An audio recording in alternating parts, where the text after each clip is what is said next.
That's information technology and business process management.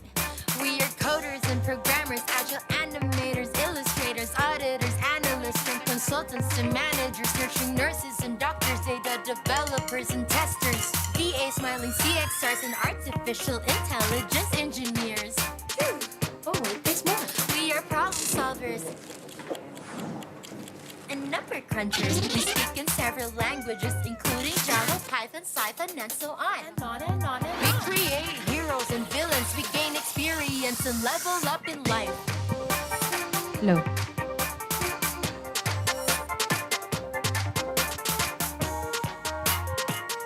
We are the IT BPM industry working with the Philippines. Join us.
All right, so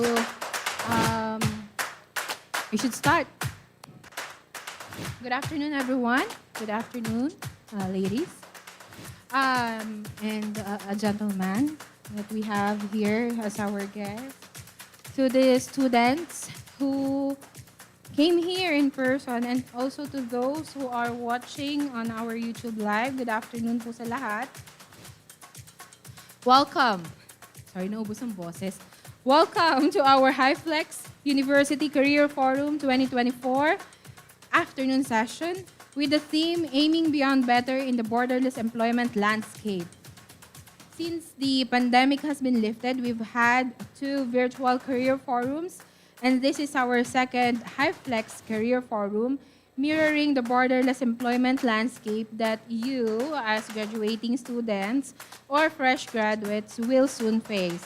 As you join the labor force, you must also upskill to complement the digital transformation in the borderless employment landscape so that you are armed with global perspectives and adaptable mindsets for both the domestic and international labor markets. I am Diane Bolo from the Center for Internationalization, LINKAGES and Placement, and I remain to be your host for the rest of the program. But before I proceed, let's have a roll call of our attendees for this afternoon. So for those who are here in the auditorium and for those who are watching in our YouTube Live, kindly make some noise or kindly send some reaction emojis if your college has been called, okay? Konting cheer lang. From the College of Computing and Information Sciences, are you here? Yay! Welcome. College of Construction Sciences and Engineering.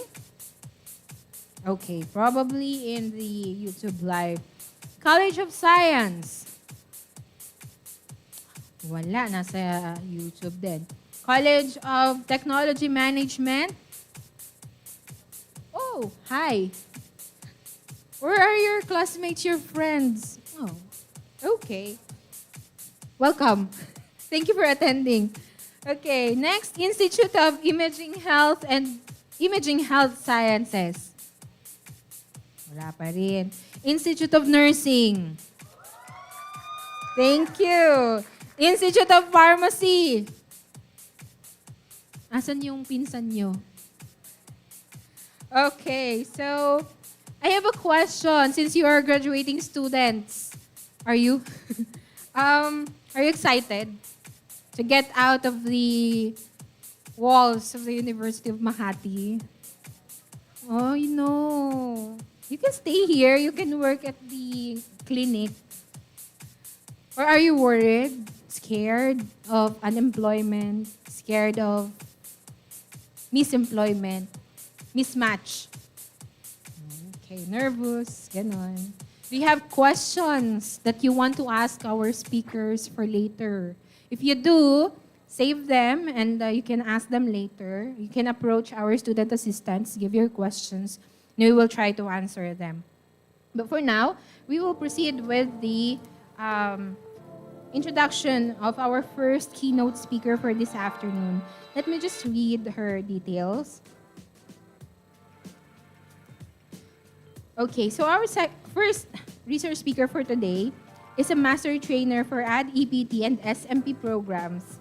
She brings with her many years of experience as a training manager in an NGO and TVI, and she has also served 3 terms as the chairperson of the Special Committee on Academy Industry Linkages of the Regional Development Council, Region 4A, or Calabarzon.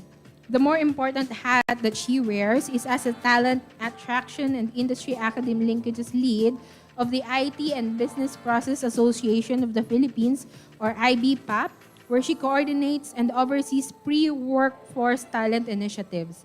As the Linkages lead for UMak, IBPAP has become an important partner of the university for almost 10 years.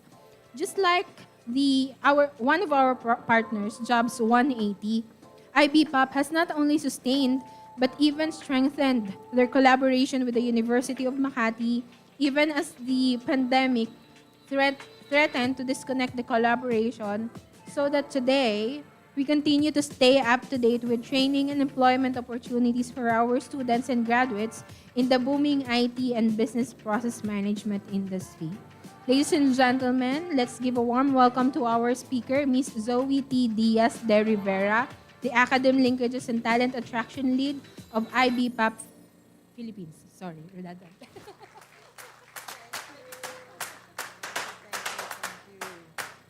So, this is the afternoon session.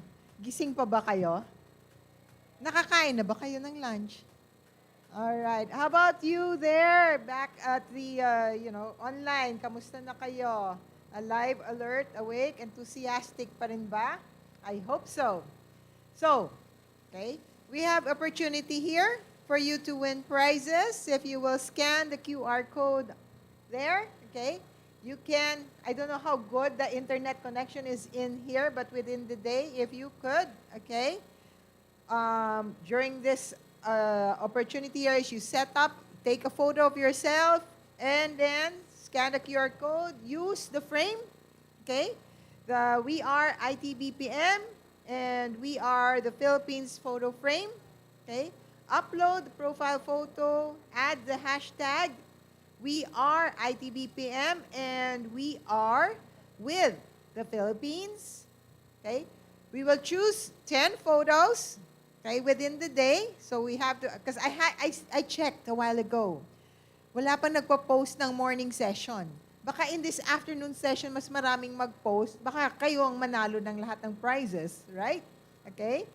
Post it and your chosen photos. Winners will be announced or will send you a PM. Okay, IBPAP will send you a PM, and then you can claim your prizes from the Linkages office. Okay, so my first question is, do you know what ITBPM is? Meron bang may alam ng ITBPM? Name me some companies that you know that are part of the ITBPM industry. Yes? Alorica. Okay, meron na Alorica. I guess sponsor nyo data dito. Anyway, okay, right. It's just across, di ba? Yeah? Sa Uptown, kita na nyo doon. O, sige. Sino pa dun sa Uptown ang mga, I presume, because you're here in UMak, you probably go to Uptown sometimes. Sino pa ba yung mga different ITBPM companies doon na kilala nyo? Sutherland, yes. Ano pa? Ha? Accenture. Ay, may natuwa dito. One of your guests is from Accenture here and she's very happy about that. Sino pa? Carelon, correct. Okay, do you know what happens in these companies or what types of jobs you can get in these companies? Customer service, ano pa? Meron pa? Alam? Yun lang, customer service lang? Healthcare, yes. Okay, Carelon is specifically healthcare. JP Morgan is also ITBPM industry. Okay, part of the ITBPM industry. They do financials, right? Okay, what does Accenture do? Nandito yung future boss nyo. Alam ba nyo? Mag-isip-isip na kayo. Okay, or you can ask her what is actually happening in the ITBPM industry. Okay, so just to give you a brief background of what the ITBPM industry, it is actually any process within a business that can be outsourced or done, okay, outside of the current location. So, in other words, okay, anything technology, information technology, and processes that can be done somewhere else. For instance, okay, you have JP Morgan that's right across there, but we don't have a JP Morgan bank here at all. Right? Does anybody know of a branch of JP Morgan here? None. So we service JP Morgan branches that are in other countries. Carelon. Carelon does healthcare. Right? So the nurses here can apply there, but your clients or the people you will help are not in the Philippines, they are in another country. But the processes are done here. Okay? So you do triage, right? Can you do triage? Yeah? All right. What other services can be done by the healthcare online? What do you think? Imaging. Right? When you process images, they take the image, they analyze it. A doctor will have to read that. Right? It doesn't have to be in the same country that they're in. It can be somewhere else. Right? So that feedback is immediate. So like if you take an image in the United States, send it here, within a few hours, it's back there because while they're asleep, we're awake. Okay, so those type of things, that's what's happening in the ITBPM industry. It can also be nearshore or onshore. We have things like that locally. So if I know of a restaurant here in Manila, they don't have sites otherwise except in Manila, but their, back office is in Dapitan. So when you order from there, the call is actually managed in Dapitan to order. Okay, so it can be that is near shore or onshore, meaning the same country. Okay, those are the type of stuff that we can do, and many, many more. Who uses ChatGPT? Nobody? Are you still in denial that that is happening? Right, okay? Yes, it's very helpful, right? Okay? So there are a lot of things that are changing in the IT-BPM industry, and the work is a little bit more complex because of AI. Okay? Is there any job you think that doesn't use AI today? even in the multimedia arts, or especially in the multimedia arts. Okay? There is a school that does all their ads, and they just use AI to do their ads. Okay? So everything is changing very, very fast. And you can work from anywhere practically to do the job. All right? And you can service clients from all over the world. And we want to make the Philippines the hub, or the #1 place for the IT BPM industry. So what does that mean? We have grown, this is sort of a history of what the IT BPM industry started. We started, I think, before you were born.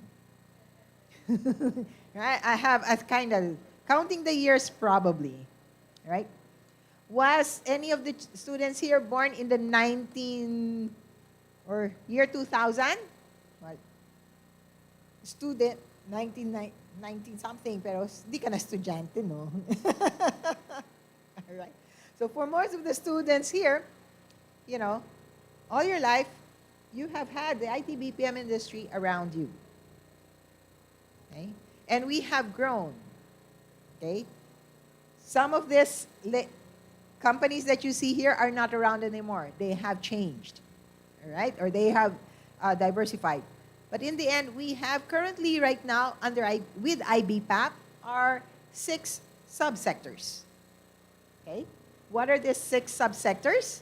They are the contact center and business process management. Okay? So that is the start of it, wherein you have the call. Thank you for calling. This is Zoe speaking. How may I help you? Where you have at that time, during my time, we had to have the accent. I don't think you need the accent anymore. But good business English skill is necessary. In any job right now, do you think it's only available, your work will be only available here in the Philippines? Or do you think you will be collaborating with others in different countries? Most of the time, you will be collaborating. And the business language is English, so you have to improve your communication skills. All right? That's very important. Okay? Then you have the global in-house centers, or the shared services. Okay? What are shared services? They are companies, all right? And they do part of their job, usually HR, accounting, in different places. So for instance, I do know that one of the embassies, all right, for their Asian hub, they have their back office here in the Philippines. And they have around 200 employees for that one. So they do their purchasing for all the Asian countries, but they do it from here. Right? So those are samples of small GICC, but we definitely have a lot of GICCs around. Shell, that's one GICC here. Okay, but I'll share with you more of that later. Then, of course, the backbone of everything is IT. Okay? Who of you, or what course do you think doesn't need IT or technology? Nursing, do you need technology? Yeah, right? Okay. What are the other courses here? What's that? Okay. So do you need technology there? Definitely. So aside from the soft skills that you might need or the core skills you need, part of that is knowledge in technology. Okay. Other words, before we used to think left brain, right brain. Right? Are you more of a left brain person or more of a right brain person? Nowadays, you need to use both sides of the brain, not just one side anymore. Okay? Then of course, we have our healthcare. Okay? So as you know, you can do triage online, and then probably during the pandemic, you consulted doctors online. Right? Now, in the States, they consult doctors from all over the world also, because very hard to get an appointment with doctors sometimes. Then, of course, we have the creative side, right? Animation and game, right? A lot of the animations that are being done are actually done here. And then games that you play now are done here. So these are just these are the subsectors that we have for the IT BPM industry, okay, that are part of IBPAP. And here you can see how many there are full-time employees for each of these subsectors. So where do you think you can fit in here? Okay? For those online, you chat. I don't know if you're on Facebook or your YouTube, if you can chat and say, which subsector do you think you will fit in? Whatever course you are, you will find, your place in the IT BPM industry. So let's see, contact center. Here are just some of the companies here. Okay, it is the biggest part of the IT BPM industry.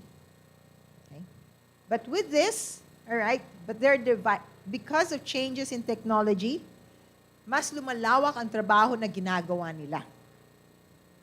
Okay? So kung dati, simple customer service ordering, wala na yung ordering ngayon online because via call. Kasi you can order it na online on your own. You don't need to call anybody, right?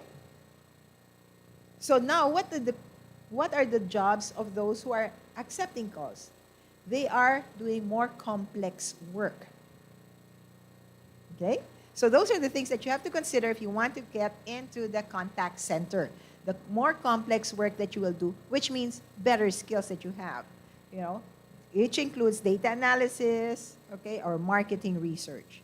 Then for the Global In-House Center, they have HR, as I mentioned earlier, auditing, financial reporting, and the like. So on the companies here, which one would you want to be part of? Sige, palakasan. Anong kumpanya ang gusto nyo dito? Okay, so nakapili na kayo. Those online, you write down which company. Kasi they might be watching this video. If they see that you said you like to be part of this company, they might reach out to you.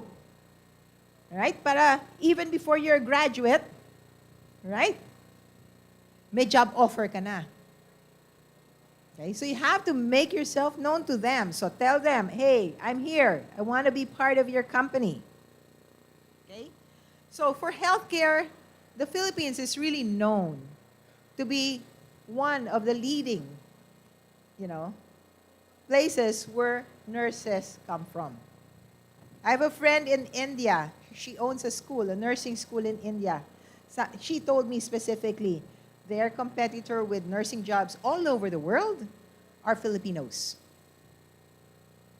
Right? Meron nga video pinakita sa akin ng kapatid ko. Ang sabi a foreign nurse or an American nurse, something like that, a Caucasian nurse, said, I'm not getting anywhere. Kasi bakit? Yung bagong hire na nurse na Pinay, magaling nang mag-nurse, magaling pang magluto, may treat pa for everybody when they come to the office or to the hospital. Sabi niya, it's hard to compete with Filipino nurses. They're all around. They do everything so well. All right? Well, that's the reputation you have to keep up with. Right? When you go there out of a job, especially if you go abroad. Very highly, competitive. But if you don't want to do nursing na face-to-face with clients, there is the IT BPM industry also. Okay? But you will still use your skills that you learned, because you will still be dealing with patients or hospital staff. Okay, so the skills are very much important. And that's a very big industry here now. It's one of those that is currently growing dito sa Philippines, no? Because we're known for our nurses. Okay?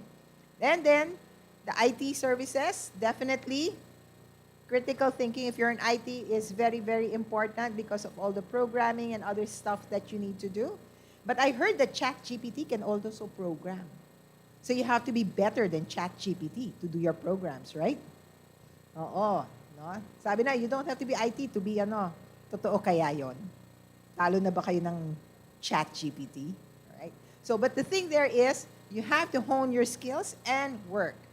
Okay? And develop skills. And then, of course, the creatives. These are some of the games and the animations that are done here in the Philippines. So, as you can see, practically, kung ano man ang mga skills nyo or whatever course you have taken or are taking, you can be part of the IT BPM industry.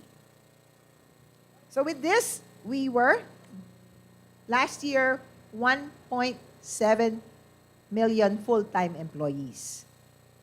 Okay? We generated a lot of income for the Philippines without having to go abroad. Okay? And then when you do that, of course, other sectors also improve. Diba? So, pag nag-abroad ba kayo, may taho doon? Mahalang taho doon. Mamimiss nyo.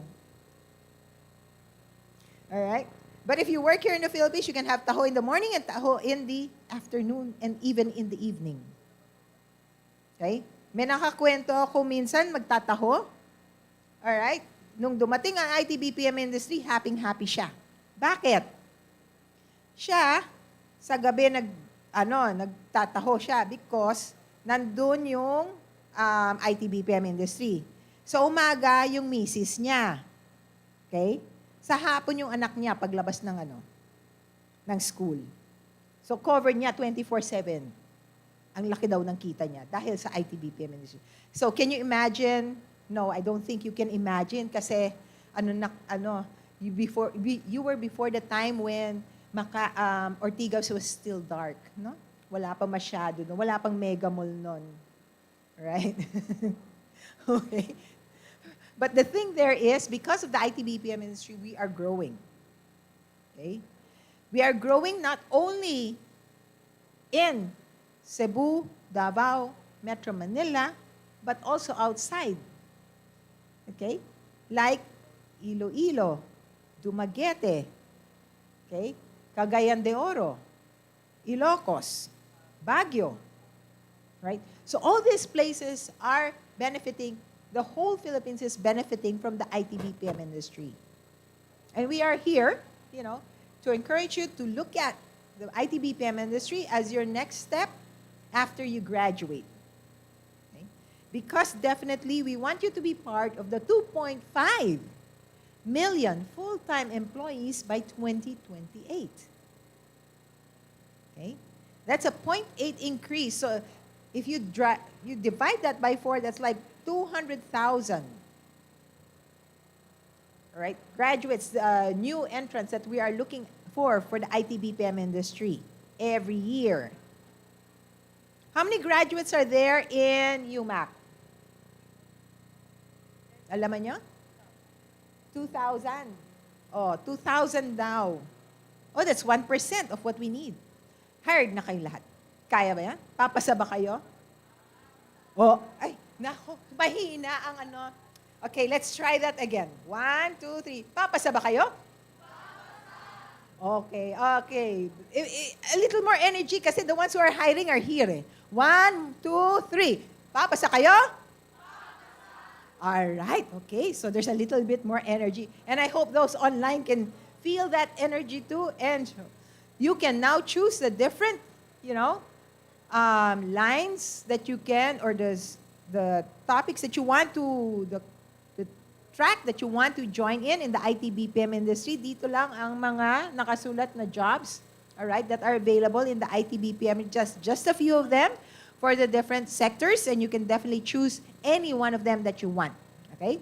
But for those online, pwede nyo i-shout out, I want to be, ano sabi dito? A customer experience in IT expert. So ilagay nyo lang doon, which of this do you want to be? Okay? Which of this would you like to apply for? And that's very much available. But when you apply, you have to have the skills, right? You have the soft skills, and you have the domain skills. Your soft skills are the skills that you learn throughout your life and will continue to learn. Okay? Your domain skills are what you currently learn or the courses that you have right now, okay, that you will bring with you when you work. Pero alam ba nyo na after you graduate, does that mean you stop learning? Ha? Medyo hati pa yata tayo. Alright? Meron yes, meron no. Okay? One of the things that you have to realize is that when you graduate, you're just starting to learn. Kasi paglabas nyo dyan, Diba nag-OJT kayo? Ano unong ginawa nyo nung OJT? May training, di ba?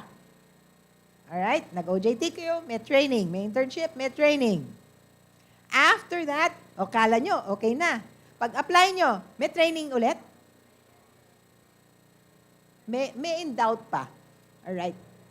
Medyo butasin ko lang yung bubble nyo. Yes, may training ulit. And then when you want to apply for a higher position, may training ulit? Okay. Alam ko yung mga nurses, alam nila yan kasi every year for your license, you have to do something, you know? Continuous education. So, very familiar nurses. Other courses, wala masyado. But that's the thing. Nowadays, with technology and the fast-paced changes that is happening in the industry, not only in the IT-BPM industry, in the whole workplace, the way we do things are changing every time. Okay? You also have to keep up with that. Question. During your 4 years, right, in UMak, how many times did you change your phone? Once? 3 times over there? O meron more than 3 times? Yeah, 4 times over there? O sino? So, every year nag-change dito, more than 4 times? Kasi nawala palagi. Alright? Just as similarly, that you change phones because technology changes in your phone, right? Each time in your career, you will have to learn new stuff, right? And improve your skills. So you never stop learning. Okay. So pick up from this. There's our continuous skills that you can use for transferable, and then you have your domain skills that you will bring around with you. Okay?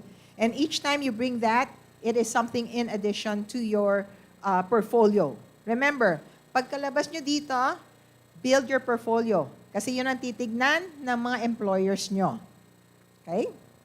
Now, here are some priority skills that we're looking for at in the IT-BPM industry. After college or even now, you can start looking at that. Maybe on, free courses are available. Badges might be available for them. You can check them out. Or even now, before you graduate, see what are the other skills that you'd like to improve and include in your portfolio of skills. Okay, that will help you land a better job. So with this, all right, I'd like to thank you and hope to see you in the IT-BPM industry. Thank you.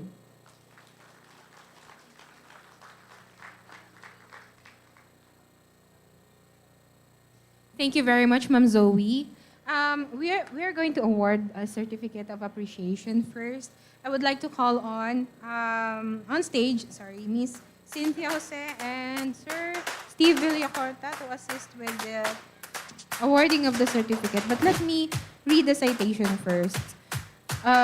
University of Makati, Center for Internationalization, LINKAGES and Placement, and Center for Academic Affairs, Alumni Affairs, award the certificate to Zoe Diaz de Rivera for sharing her knowledge and expertise as resource speaker for her talk on overview about the IT and business process management industry during the Hyflex University Career Forum with the theme Aiming Beyond Better in the Borderless Employment Landscape, held on the 3rd day of April 2024 at the University of Makati. Signed by Ms. Cynthia Margareta Jose, Director of CILP. Signed also by Mr. Steve Villacorta, Director of CAA. And also signed by Ms. Jovi B. Hermosura, the University Secretary.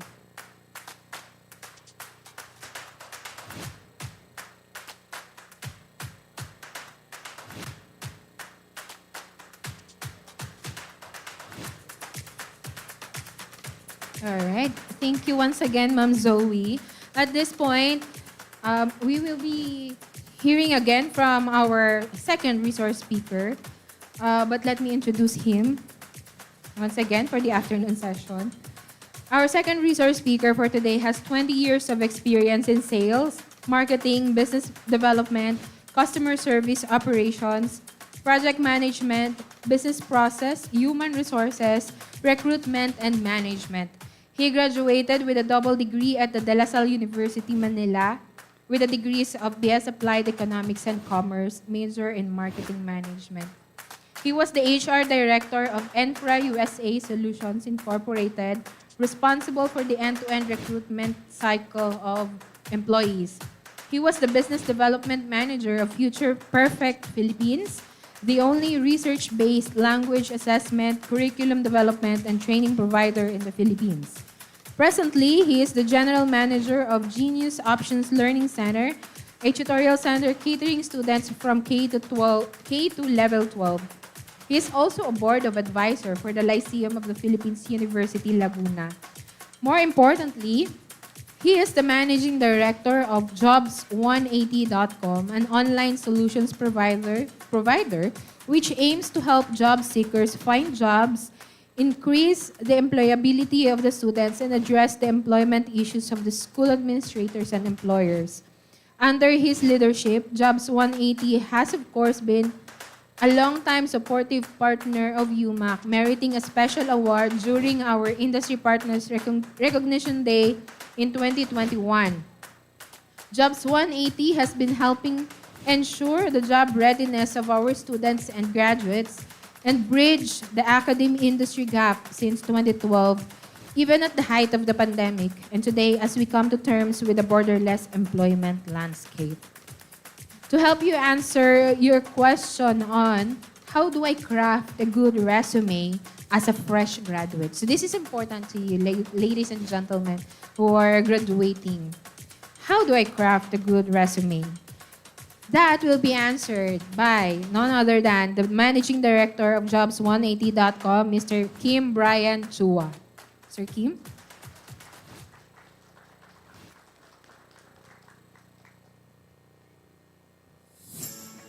There are 3 easy steps in creating your resume link.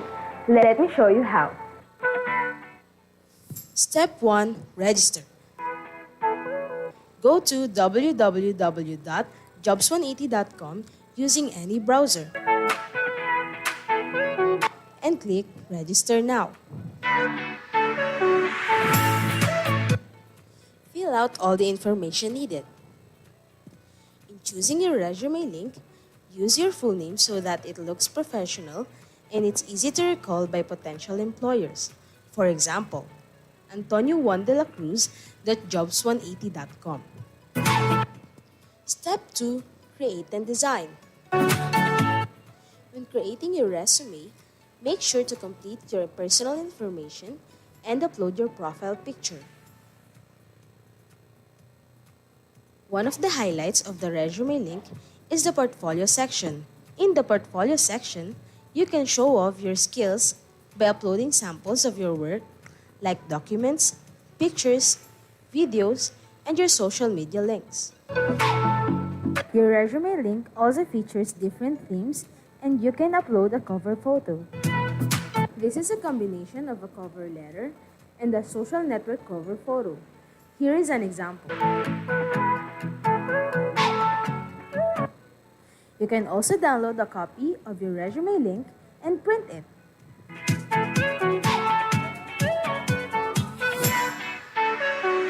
Step 3. Apply for a job. There are many ways to apply with your resume link. First is browsing the job recommendations in your Jobs180 dashboard. If you're qualified, click Submit Resume Link. So what are you waiting for? Dress up your next generation resume, stand out brightly among the competitive job seekers in the market, and win the heart of your future employers using Resume Link.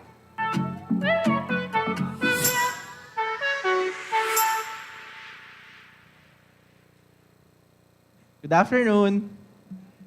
Nako, wala na, mahina na tong crowd na to ah. Magandang hapon! Parang walang nagbago ah. Sige, tama po narinig nyo. Lagi yung nagbibiro sa pangalan ko. My name is Kim Chu. Don't forget the wa, kasi baka Kim Chu lang maalala nyo. And I usually do this when I'm here in the University of Makati. No? Sinasabi ko sa mga crowd, para lang mayroon tayong engagement from the audience. Pag sinabi kong UMak, sumagot kayo ng MAQ. Okay? Sa pinakamalutong na paraan, UMak! O yan, di ba dapat ganun? Okay? So, Also to check kung gising pa kayo. Di ba? Yan yung gagawin ko maybe in the next few minutes because they're giving me a very limited time. So ano ba pag-usapan natin? Yan, simulan natin to. No? Ito na mga topic natin. Pag-usapan natin about your resumes. Kayo ba ay may resume na? Wala. Some of you here, I think, are not graduating. Tama? Some are graduating while some are still not in the senior year. Baka first year kayo, second year, and might be asking, bakit ako gagawa ng resume? First year pa lang naman ako. Yan, di ba? Alam nyo, kung ako sa inyo, gumawa na kayo as early as possible because by the time you need one, hindi ka na mahirapan kumopya sa classmate mo. Okay? Yan yung totoo dyan. Kasi ang hirap dito nagkakapa-kapa ka na. Ano ba yung gagawin ko? Ano ba kailangan ko ilagay dyan para ma-impress yung mga companies? Di ba? So, this is now the topic for me. No? I will be discussing with you about the next generation resume. This is called the resume link. So that's the video that I played. Sige, gawin na natin ito ng mas mabilis na fashion. Kasi I know we invited a lot of industry representatives and that portion, the discussion, I think is more interesting than what I'll be telling you about. So mamaya natin pakinggan yung mga industry experts natin. Meantime, sa mga gagawa ng resume or gumawa na ng resume sa inyo, meron kayong checklist. Okay? Meron din akong checklist na natutunan ko to. This is my lesson through the years that I've been as an applicant and as well as an HR because I interviewed thousands of applicants na ito yung mga checklist na importante. Sana maisip nyo rin, ma-incorporate nyo sa inyong mga resumes. Okay? Number one is that you have to stand out. I have a very simple question I usually ask to the students or to the audience. Why should the company choose you and not the person seated beside you? That's a very simple question, pero hindi mo kailangan mangopya. Kailangan mo lang alamin kung bakit ka nga ba i-hire ng company at hindi yung katabi mo. Because pareho lang naman kayo ng background. Diba? Pareho kayo ng curriculum, pareho kayo ng course, pareho kayo ng OJT possibly na papasukan, and there should be an answer to that simple question, why should the company choose you and not that classmate or that best friend of yours? Okay? So you have to stand out. Another thing that you have to consider is that ideally, you only put everything into one file. Lahat sila nasa isang file lang. Huwag nyo na pahirapan yung buhay nyo at buhay ng HR, paisa-isa, pabalik-balik, nagsasubmit ng mga information, mga pre-employment requirements, tumatagal yung process. Okay? So, ano yung mga information na yan? You have your government IDs, you have your academic records later on, you have your medical clearance, mga files nyo. Ideally, you put them all in one file. And this tool will help you to do that. Another thing pa in my checklist is that I want the process to be more efficient. Efficient, especially if I'm the applicant. Ayaw ko narinig yung mga feedback ng mga kumpanya. Pag nag-interview sa akin, tapos sasabihin sa dulo ng interview, we will just call you. Pag narinig ko yung we will just call you, alam ko na mangyayari. They never called. Okay? So ako, sinasabi ko sa inyo, I don't want that to happen. Ayoko umaasa sa wala. Kaya itong tool gives you a feedback mechanism. You would know if the company has already processed your application or hindi pa. Okay? Another thing pa that this tool can do is that wala itong bayad. I usually say this, mukha lang akong salesman, pero wala akong binibenta sa inyo. I'm just selling the idea that you use this platform if you want your information to be secured. And that's my ultimate question this afternoon. Do you want your information to be secured? Yes or no? If the answer is yes, now use this tool. This is the resume link. For those who have already created their resumes in your Canva, Word file, whatever file, kahit naka-zip file pa yan, hindi po yan secured. Pinapaalala ko sa inyo, yung mga ginamit yung files, hindi po yan secured. So kung meron na kayong resume na nagawa, all you need to do is just keep it there, use the information, but you put it here sa resume link nyo. Okay? Kung bakit magiging secured pag resume link, ikukwento ko sa inyo as we go along. Okay? So meantime, ito ulit nangyari, Ma'am Erica. Nawala na naman siya, hindi ko alam kung bakit. So just click on it. Kasi nangyari ito nung morning eh. I was even joking. Sabi ko, may technical person dito nagkiklik ng laptop na hindi namin nakikita. So, bumalik siya. Pasintabi lang po. Ayan. Ayan, okay na. Thank you. Okay? So, what do? You have to start by registering your account. That's the first step. How do you make a resume link? You register. Okay? Teka, babalik lang ako. Atras pa ako. Sorry. Is that moving? Okay, so there. You register. That's the first step. You have to register. How do you register? Go to your school career portal. If you have your phones with you, take a picture or write this down. Try to memorize it. Yan na po yung link na sa taas. Schools, may schools.jobs180.com/UMak. Yan ang gawin natin. Okay? Huwag nyo na tanongin bakit UMak kasi yan yung alma mater nyo. Ganun lang kasimple. So you go to that link, and then on the upper right side portion, you see the register, click on it, and you start to fill in the blanks. If you are not able to take a picture, you can go to jobs180.com, that's www.jobs180.com, at dito kayo mag-register. Hanapin nyo lang yung school ninyo, University of Makati. Make sure ko lang alam nyo pa yung school nyo. Okay? Ayan. Now, when you do that, you start to fill in the blanks. Hindi ko na to isa-isahin. Obviously, you guys can read. So, fill in the blanks lang. Account details nyo, personal details nyo. Details nyo, hindi details ng boyfriend nyo or girlfriend nyo. Hindi details ng kapatid nyo. Okay? Kayo yun. So, you put here all the following information, including your education background, pati na rin work experience. Kung meron kayong work experience. Yung totoong work experience. Summer job, part-time job, racket-racket sideline, pwede yan. Basta totoong naging trabaho, ilagay nyo. Huwag mag-iimbento. Okay?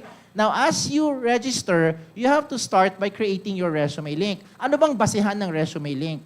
Ang basihan ng resume link usually is your name. Okay? So let me use the audience as an example. I see there nakalagay Benedict Baniked. Ayan, sample lang, no? Let me do a shout out to Sir Benedict Baniked. Halimbawa lang ikaw si Sir Benedict Baniked, ang resume link mo pwede maging benedictbaniked.jobs180.com. Ganun lang kasimple.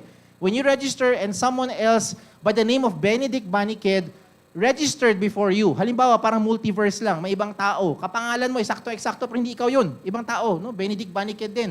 Nag-register, magkakaroon na red na box. Sasabihin yan, this name has already been taken. Pag taken na, huwag kayong malungkot. You can be creative, no? In the sense na pwede mo balik rin. Baniked, Benedict, Baniked B, Benedict B, di ba? BB, di ba? Gusto ko basta importante, wala kayong kapareho, kahit yung may kapangalan. Okay? Huwag rin kayong OA. Pag gumawa ng resume link, please keep it professional. Use your name. Huwag kayong gumamit na tipo nakalagay Cutie Pie, Barbie Doll, di ba? Lover Boy. Hindi po yan mukhang professional. Okay? Kahit na kayo ay sexy and hot, it doesn't look professional when you go to the company and say, Ma'am, I'd like to apply. Tatanungin kayo ng HR, do you have a resume? Ano sagot nyo? Meron po. Ang resume link ko ay I am sexy and hot, jobs180.com. It doesn't sound professional. Do you agree? Yes. Okay? So you know what I'm talking about. So alam nyo na, no? Just keep it, use your name na lang, no? And keep it as professional as possible. Then, use a valid email. Emails na nabubuksan nyo, kagaya ng Yahoo, Gmail, whatever email nyo, basta nabubuksan. Huwag kang gagamit ng email kagaya ng Samantha@facebook.com na email. Huwag kang gagamit ng sample lang, Joseph@facebook.com na email. Do not use @facebook.com, in short, na email pa nag-register. Kasi pag yan ang ginamit nyo, hindi nyo na ma-receive or ma-verify yung account nyo. And that's to finish the first step, you have to verify your account. As a proof, ikaw nag-register, you have to open your email, click on the verification link, you're done with the first step. Okay, so what's the first step? What's the first step?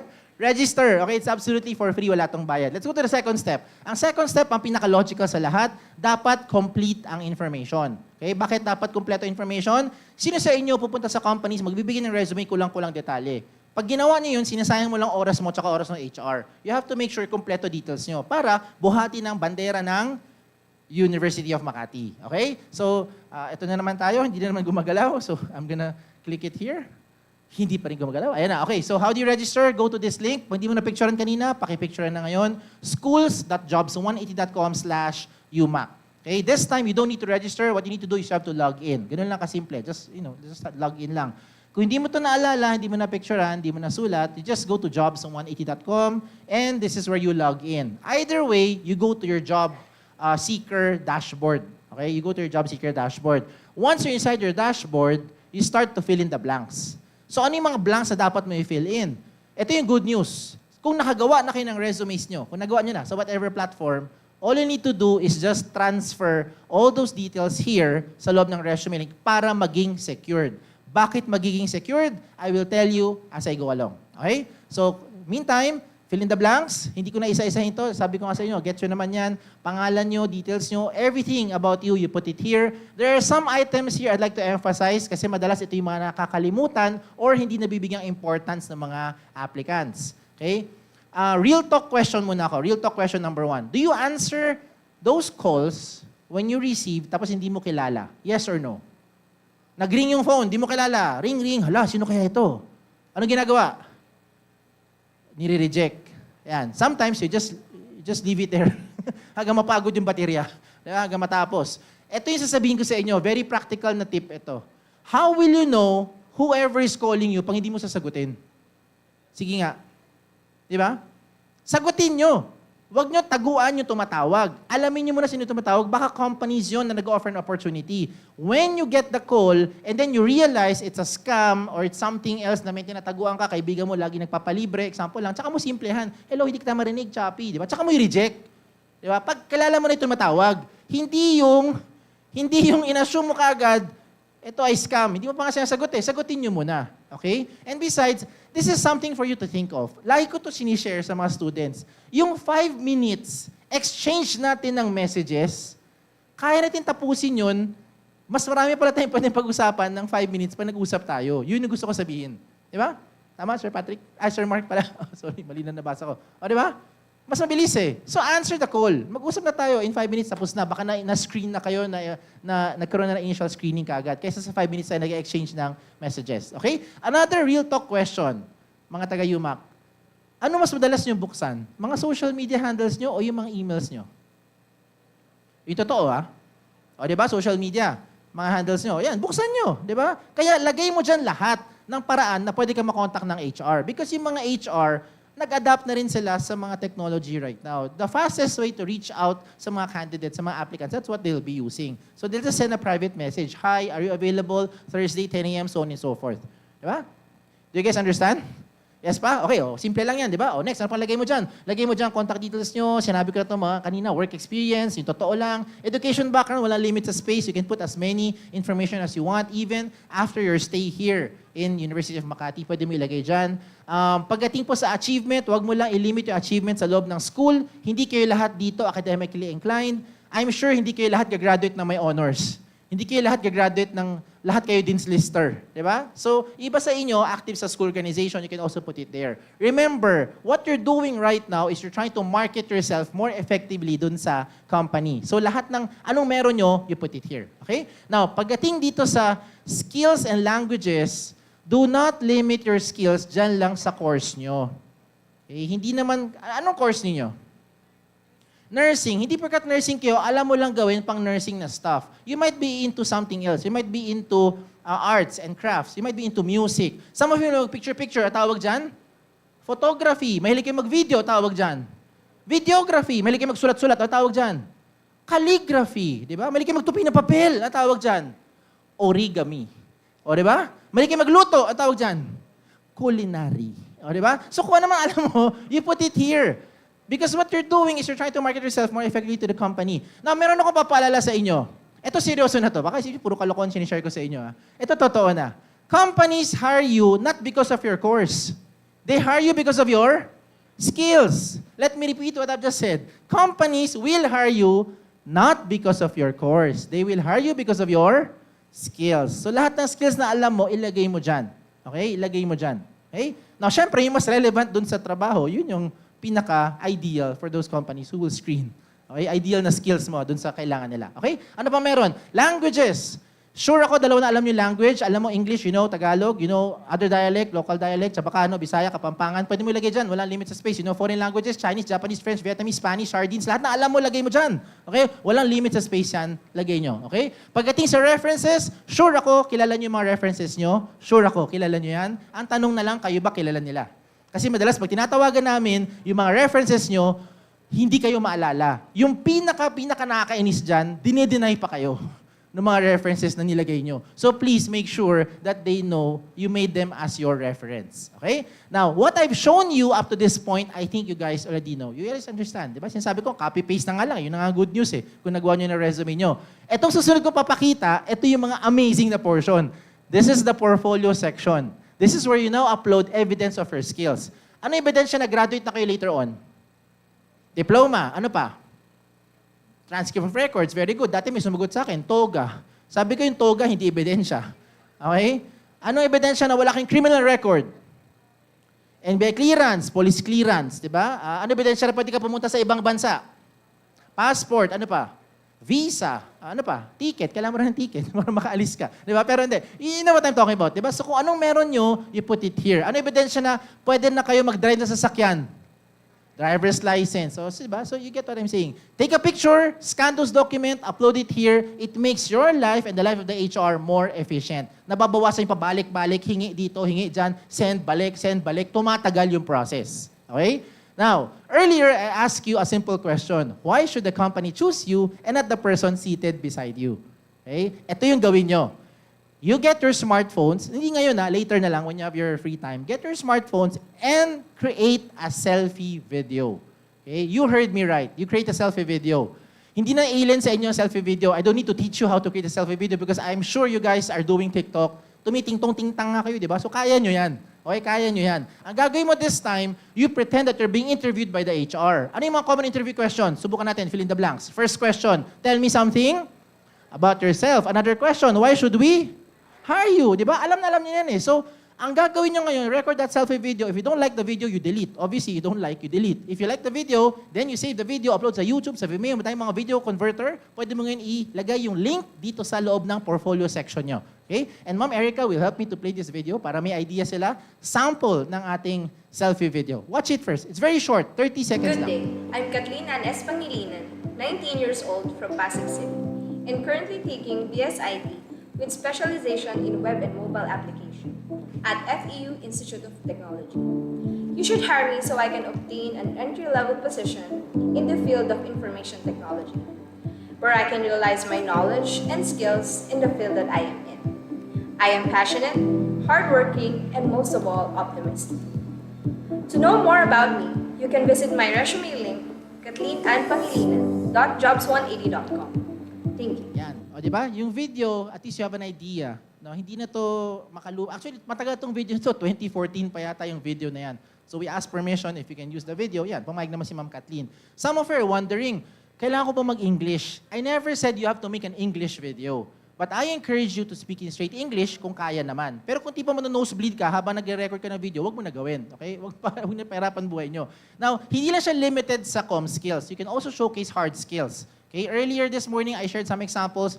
Graduates from University of Makati, from the IT group, yung mga IT courses nila, nakita ko yung video, how to set up a laptop, how to clean computer viruses. I was able to watch someone from engineering, how to use a soldering iron. Sa mga CTHM, anong title na video nila? How to fold table napkins, how to do skirting. May napanood ako from nursing. O yan, may nursing na ngayon.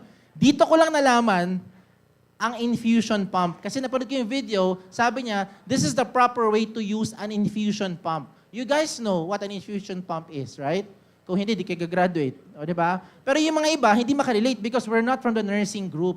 Di ba? Ako to, hindi ko alam yan until I was able to watch that video. And of all the videos I was able to watch, ito yung pinaka-creative. And I usually share this sa audience. Walang tatalo dito sa sobrang creative niya. This is from a different school. MedTech. Alam niyo MedTech? Medical technology. O, alam mo ginawa niya? Hiniram niya kaibigan niya. Habang hiniram niya kaibigan niya, hinugutan niya yung dugo. Habang hinugutan niya yung dugo, nirecord niya yung selfie video, this is the proper way to extract blood from a human body. Ba't niya pinapakita yon? Hindi ba yan na magiging trabaho niya dun sa ina-apply niya na company? So what's a better way for you to show that skill? Of course, through a video. Alangan naman during the interview, huhugutan mo dugo yung HR. Diba? Hindi papayag yung HR niya, kahit sino pa. I'm sure. Diba? Sabi, kahit gano'n kakagaling, hindi pa pag-HR niya. So, yan yung ways nyo to maximize the technology. Okay? You know what I'm talking about. So, you guys, diba, take advantage of the technology. Okay? Now, there's also a profile picture that you can use. I recommend follow the ones on the left. Do not use something that looks on the right side. Okay? Huwag yung mga tipong avatar, mayroon dyan group pictures, puputulin mo, yung mga kung ano pang angle. Huwag na kayo umangle sa profile picture kasi kahit anong angle na yan, ganun naman talaga itsura natin. Baka magulat pa yung HR. Diba? Wag na. Okay? Now, for those who are not good with words, oh by the way, meron akong tanong. Lahat ba kayo dito gifted with writing skills? I'm sure hindi, di ba? Some of us are having a difficult time expressing our thoughts and feelings into words. Kaya pwede mo gamitin ang tinatawag nating cover, ayun na magsulat, cover photo. Yan. Ano yung cover photo? Cover photo will now showcase yung mga message nyo. Teka, babalik lang ako. Medyo naguluhan na naman itong slides. Ayan. So these are samples of cover photos where you can now express not using words but using pictures for those HR to understand ano yung background mo or ano yung message mo. Now look at the examples I'm showing you here. You tell me. Sige nga, subukan natin, no? Itong afternoon batch. Konting icebreaker lang. You tell me anong course nila, ano yung background nila, or basically ano kaya sila. Let's start with this one on the left. Ano kaya siya? Ophthalmologist. May iba sumagot dati, optometrist. Diba? Yung pinakamalupit, dati to, hindi ko alam kung sa Cebu ba yun or sa Dumaguete, may sumagot. Sabi sa akin, Optimus. Oh, sabi ko walang course na Optimus, 'di ba? Tsaka hindi siya mukhang robot, 'di ba? Ayun, doon sa kanan, yun sa taas, ano kaya siya? Sabi ni ba kanina no morning, office admin, 'di ba? Ngayon may iba nagsabi, sir, mukhang makalat yung taong 'yan, 'di ba? Kasi naniniwala na ako mukhang makalat talaga yung table. Okay, how about this one? Ano kaya siya? Sabi ni iba, psychology, sabi ni iba, neurologist, sabi ni iba, artistic. O, 'di ba? Sabi ni iba naman, alam niya yung left and right. O, tama yung left tsaka right, okay? And this one is also a very good example. Hindi yan social climber. Hindi rin yung member na Akit Bahay Gang. What this person wanted to say is that there's no shortcut to success. You'll be able to reach your goal by taking one step at a time. These are very good examples. That's why I'm showing you. So you can be guided. You can draw inspiration from. Yung mga susunod kong papakita, ito yung wag niyong gagawin. Itong susunod. Do not do this one. Okay? Una-una, wag kang magpapaka-misteryoso. Ilagay mo dyan yung picture mo, lalaki man, babae, in between, membro man ng LGBTQ, ilagay nyo. Kasi maraming times, yung mga HR, minsan nami-mistaken nila yung mga pangalan nyo as from a different gender. Like ako, marami nagkakamali sa pangalan ko, kala nila Kim, babae. Diba? I encountered resume, pangalan Alex, George, Chris, Sam, Nick, diba? Joey. Isipin ko lalaki, yung pala babae. Just so, not so long ago, I interviewed an applicant. I was looking at the profile, pangalan niya Erich. Erich ang pangalan. So I was looking at the entire information. I thought yung Erich babae. Until I called, doon ko lang nalaman lalaki pala si Erich. O, diba? So you better put your picture there para di sa ng HR who to expect. If you don't put anything, ganyan itsura niyan, blanco. Huwag na kayo mag-expect na ipaprocess pa information nyo. Because if you're in the place of the HR, I'm sure you're not moving forward with this person. Diba? Because there's nothing to see. Now, if you want to catch attention, do not do something like this. Teka, ayaw na naman gumana. Let me try again. Naghang. Tabi-tabi po. Really weird. Ayan. Pero di bale, kaya ni Ma'am Erica yan. Yung susunod ko papakita kasi, for my opinion lang, mukha siyang, mukhang tamad, mukhang happy-go-lucky. Sige, kaya mo to, ma'am. Atras mo lang ng konti. Atras. Atras pa more. It's weird, no? Naghang siya. One more pa, ma'am. Atras pa one. Sure na ako, lalabas na siya. Ayan, yan yung sample. Yan yung wag nyo gagawin. Okay, in my opinion lang, this doesn't look professional because it looks like tamad, di ba? Mukhang wala siyang pakialam sa buhay. Okay? So I showed you good examples and not so good examples para you'll be guided. You know what to do. Okay? So kanina, we're now examining a very good example. This is the ophthalmologist, sabi niyo, or si eye expert as we call her. Bakit maganda example yan? Kasi kung titignan mo lahat ng information na kailangan mo malaman sa kanya, nandyan na. So if you're the HR, ang bilis ng process eh. When you are able to catch the HR's attention, what you need to do na lang next is just look at the profile and then even the attachment, yung mga portfolio, nilagay na niya as proof na siya isang licensed ophthalmologist. Diba? Ikaw bilang aplikante, ganun din. Kung seryoso ka naman nag-a-apply, ibigay mo na lahat. Huwag na yung patumpik-tumpik because I know what you guys are thinking. Probably you're thinking like this. Tsaka ko na lang po ibibigay yung information pag hiningi ng HR. Tama? Some of you are thinking like that. I'll just give those information pag tumawag yung HR para hingiin. Now, this is something for you to think about. While you are doing that, you're waiting for that call, there might be another applicant who already submitted everything, na process na hire na siya, ikaw nag-aantay ka pa rin ng tawag. Di ba? Make sense? Make sense? Sige, testing natin. UMak! gising na gising si sir. Kasabi pa lang. Sumasagot na. Okay. So you guys can understand na. Okay? So ito na. Some of you are thinking, paano ba talaga magiging secure yung information? Kung nilagay mo lahat ng information dyan, baka naman inisip nyo kung makalat na yung details nyo. Okay? Kaya nga siya tinawag na the most secured tool for a job application because you can control your privacy setting. Now look at the screen. Okay? Follow my lead. Lalapit na lang ako sa laptop ko para mukhang tabi-tabi po. Ayan. Hindi, okay lang, ma'am. Sige. I'll do this para mas mabilis. Camera. Sige. So just go to your job seeker dashboard. Meron doon resume link settings. When you click on that, you will now see the privacy settings. When you go to the privacy settings, you now see the information you can choose what you want to show or hide in public. So for everyone to be aligned, example lang you do not want to show your birthday, what do? You turn it off. You don't want to share address. What do? You turn it off. You don't want to share references. What do? You turn it off. So lahat na naka-off, hindi lalabas sa public. Tapos pag gusto mo na siya i-on, real-time update yan. Ibig sabihin, 2 minutes later, you want to turn on the birthday, turn it on, save your profile, lahat na may alam ng resume mo, alam na yung birthday mo. 5 days later or 5 weeks later, you want to show your address, turn it on, save your profile, lahat na may alam ng resume mo, alam na yung address mo. So, whatever you dagdag or bawas, kayo ang may control. Do you feel secured? Do you feel secured? Yes? Hindi pa convinced? Sige, I'll try to convince you some more. Okay, so, when you put those information there, sige ma'am, pakiclick na lang. So, let's just fast track na to. Ayaw talaga gumalaw, no? Oo nga. Ayan. Ayan, sige. So, last step na tayo eh. Last step na tayo. Ano yung first step? Register, walang bayad. Second step, pinaka-logical, complete the information. The last step is for you to submit. How will you submit your profile? This is what you do.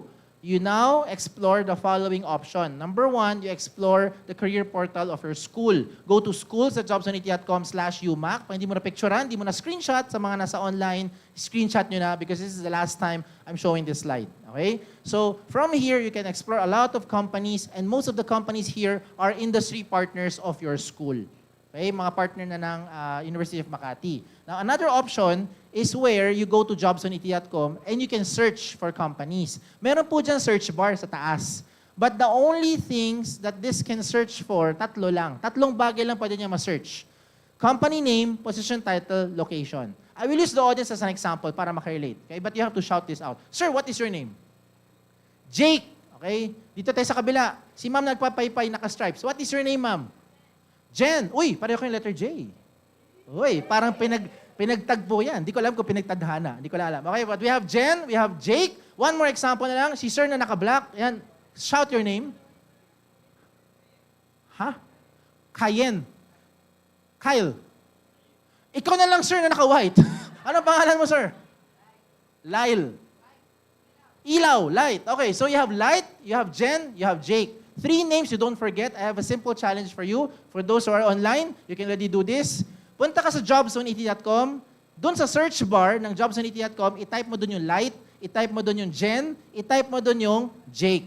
Tingnan nyo ano mangyayari. Sa tingin ko lang, walang mangyayari. Unless may company name, position title, or location na may word na light, may word na Jen, or may word na Jake. Yung lalabas, hindi yung profile. Yung lalabas, yung company name, yung position title, or yung location.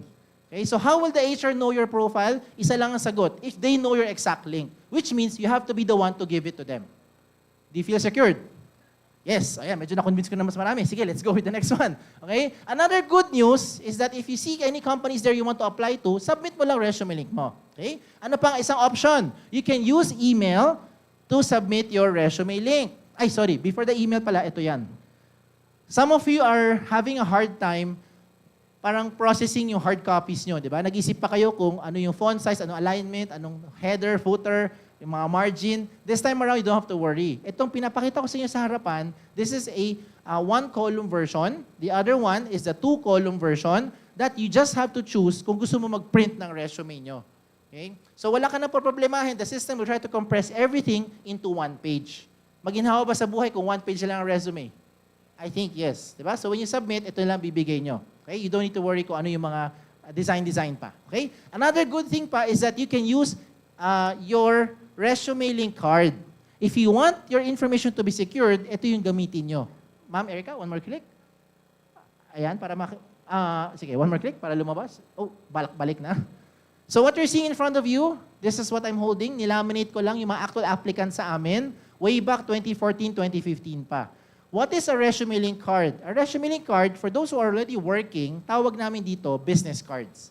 Sa mga hindi pa nag-work, we call them resume link cards. Ideally, what's inside the resume link card are 2 items lang. Pangalan mo, tsaka resume link. If you want to add a little more information, put there your email, put there your mobile number. If you want a little more information pa, put there your school and your course. That's it.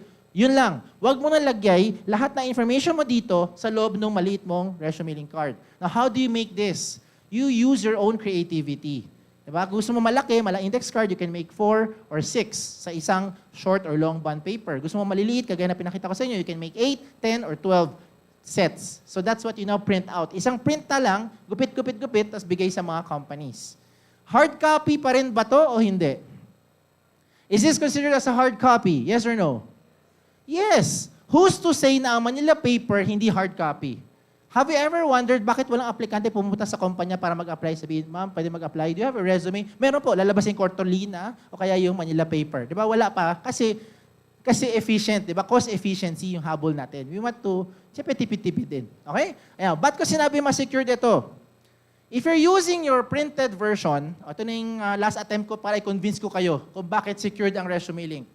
If you're using those printed version, Word file man yan, PDF file, whatever file, including the resume link, one-pager printout. Dinamay ko na to, sama mo na to. Hindi po secured yung data nyo. Bakit? Let me do a quick demo. Pumunta ka sa company. No? Sir, pwede po mag-apply? Yes, ma'am, pwede mag-apply. Do you have a resume? Ano gagawin nyo? You now give your printed version. Word file man yan, PDF file, whatever file, including your resume link, one-pager. No? Binigay mo. Sir, ito po yan. Fast forward, nilipad ng hangin. Hindi mo kasalanan ng hangin. No? May nakapulot na stranger, hindi niya kilala. Malamang stranger nga, kaya hindi kilala. So napagkapulot niya, alam na niya buong details mo. Do you agree? Yes. You cannot deny it because you know what I'm saying is true. Wala kang control. Now let me use the same scenario. Pumunta sa company, sir, pwede mag-apply? Yes, ma'am, pwede mag-apply. Do you have a resume? Sir, meron po. Binigay mo yung resume link card, inabot mo sa kanya. Sir, that is my resume. Example lang. Okay? Fast forward, nilipad ng hangin, may stranger din na nakapulot ng resume link card mo. Yung stranger na yon limited sa privacy setting nyo. Do you feel more secure now? I hope yes. Because if answer nyo no, hindi ko lang paano kayo convince pa. Pero ito na yung real reason why we encourage you to use your resume link because you can control your privacy setting. Hindi kami galit sa papel. You can use yung information nyo. You don't need to save it sa USB or hard drive. Baka mawala pa yan. Mas secured ngayon ang mga information kapag cloud-based na. Okay? Use cloud-based technology para mas secured ang data natin. Okay? I'll do a shout-out lang. Shout-out to all schools out there. We have right now more than 400 plus colleges and university partners nationwide, including your alma mater. Okay? One more click, ma'am. Ayaw talaga, ayan. Okay? So, we have been in partnership with University of Makati. Kinurek ako ni Ma'am Cynthia kanina. Since 2012. Sabi ko kasi 2014, yung pala 2012. So, we have been in partnership with UMak for more than a decade na. It's 12 years na. Okay? And I'd like to take this opportunity also to thank the organizer. Palakpakan niyo yung mga organizers. Thank you po because without them, I won't be here to share itong tool na ito. At yung reason why we're sharing this is because they care about your information. Yun lang naman eh. They want you to know that there is a tool that exists. Okay? It doesn't stop here. You can share this to your friends, to your relatives, whoever is in need to have their application or information for their application, they can use the resume link. Okay? So, last portion na to, yung frequently asked question. Baka lang kasi may questions kayo na iniisip ninyo, ayaw nyo tanungin kasi nahiya kayo magtanong. So, sagutin ko na yung mga common questions. Unang tanong, can I give my resume link to companies who do not know about jobs on iti.com? What's the answer? Yes or no? Ulitin ko yung tanong ko Pwede ko bang ibigay yung resume link sa mga companies na hindi naman kilala si jobs180.com? Yes or no? The answer is yes, as long as they know your exact link. The link will be coming from you. You have to be the one to give it to them. Okay? Second question, is it the same? Is this jobs180.com resume link the same as other job platform kagaya ng LinkedIn, kagaya ng JobStreet, kagaya ng philjob.net, or etc., etc.? Yes or no? Who says yes? I see a few hands. Okay, who says no? I see also a few hands. Medyo hati. Yung iba nagdadalawang isip. Hindi alam kung aangat ko ba o hindi. Okay, the answer there to the second question, is it the same as other job platform? The answer is no. May dalawang pagkakaiba. There are two major differences. Okay, so I'll do a comparison lang. Let me do a shout out for JobStreet. Do you guys know who JobStreet is? Alam niyo JobStreet. So shout out ako sa mga JobStreet friends ko dyan. Hi there, mga JobStreet friends. If you're using JobStreet na resume, you can only apply to companies using JobStreet. Pag ina-apply mong kumpanya, hindi gumagamit ng JobStreet, hindi mo pwede gamitin yung JobStreet na resume. Okay? You can only use that lang pag gumagamit yung company ng JobStreet. Okay? Using your resume link, you can use this to any company here or outside of the country. Basta mayroong internet connection, may browser, Google Chrome, Firefox, Android, Safari, whatever that browser is, they just type your resume link, then they will see whatever is according to your privacy setting. Okay? Another difference is kapag nag-submit ka na ng job street resume mo sa isang company, you cannot change the information for the next 30 days. That is as of the last time I used my job street account before. No? Pag nag-submit ka na, 30 days period, hindi mo na pwede baguhin yung info na na-submit mo doon sa HR. Touch move na siya. With your resume link, you can change this anytime, real time. Pwede mo palit-palitin. 5 minutes later, 2 days later, 3 weeks later, 10 months later, kayo bahala mag-update. Kung ano last minute update, yun ang naka-reflect real time sa settings nyo. Okay? Number 3 question, can you keep the information secured using the resume link? I hope at this time, sagot nyo na yes. Okay? Because sabi ko, ito na yung pinaka-secured na platform pagdating sa job application. Number 4 question, I think is the most important question. How often should you update your resume link? Gaano kadalas? Ang sagot dyan, hindi every day, hindi every week, hindi every month, hindi every year. Ang sagot dyan, every time na meron kayong babaguhin, lalo na yung contact details nyo. Yan ang pinaka-importante. Earlier, I heard Ma'am Zoe ask you, how many times kayo in your entire college years nagpalit ng cellphone number nyo? Diba? I leave it the answer to you. Pero ito lang yung gusto ko sabihin. Kahit anong dami ng awards nyo, kahit anong ganda ng profile nyo, pag hindi ka makontakt ng HR, wala ring kwenta. Diba? Make sense? Make sense. So you have to update your information, lalo na yung contact details nyo, okay, para ma-reach out kayo ng mga HR.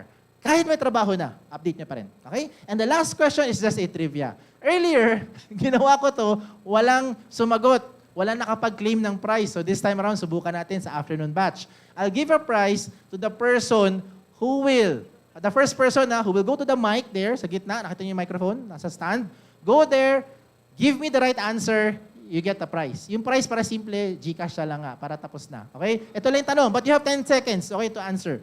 The question is, why is this called jobs180.com? Ba't yung tinawag na jobs180.com? 10 seconds starts now. 10, 9, 8. We have one volunteer. Ma'am, what is your name? Kayla po. Kyla? Kayla po. Ma'am Kyla, sabihin mo nga sa mga ka-batchmates mo, sa ka-schoolmate mo, bakit siya tinawag na jobs180.com?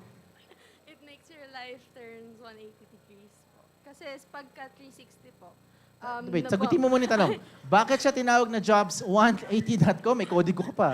Okay. Bakit siya tinawag na jobs180.com? It makes your life turn 180 degrees po. It makes your life Turn 180 degrees. turn 180 degrees. Okay, your answer is close. Sige. Later, please approach me and I'll get your number para magawa natin yung prize. Palakpakan si Ma'am Kyla. Okay. So the answer, in case you na-capture, no, ang sagot sa tanong na bakit siya tinawag na jobs180.com, it's because we want to turn your life around 180 degrees. For those who are debating ba't daw hindi 360, kasi pag 360 degrees ginawa mo, babalik ka lang kung saan ka galing, wala ka pupuntahan, ikot ka lang ng ikot. Diba? You just go in circle. But if you do 180 degrees, it's a straight line. Straight line towards your career goal. Okay? O iba, char-char na lang yan. So, kung baka may questions pa kayo, para auction lang to. Going once, raise your hand or stand up kung meron kayong question. Going once, going twice, wala na? Okay, sold. Sa mga online viewers natin, kung may questions kayo, please go, or kayo rin, kung may questions kayo, please go to our website, email us or email here sa info@jobs180.com, like us on Facebook, follow us on Twitter, Instagram, pati sa TikTok. My name is Kim Chu. Don't forget the Wa. Isang magandang hapon po sa inyo lahat. Thank you. Thank you.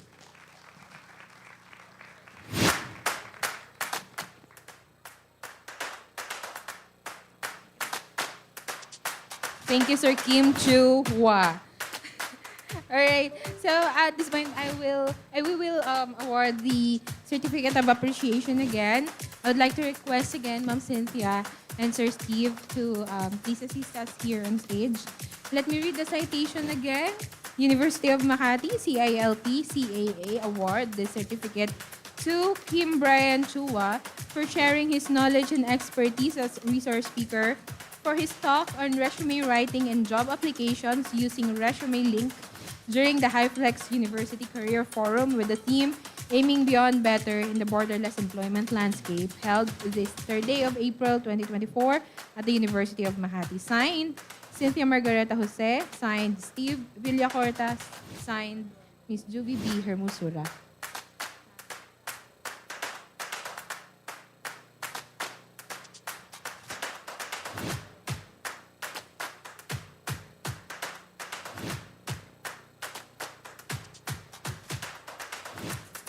Okay, thank you very much.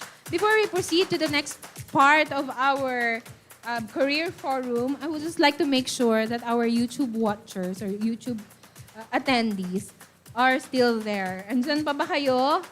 Kaway-kaway. I am looking at the comment section right now. If you're there, say hi.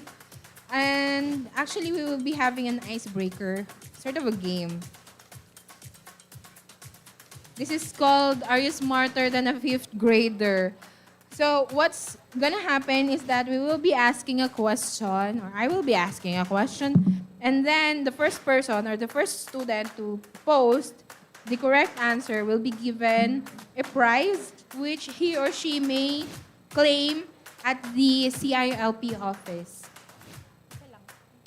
All right, so we only have one question. Yeah, so Miss Annemie and Miss Justine, ang dami na. Okay. All right, so Sir JR, are we ready? Are we ready?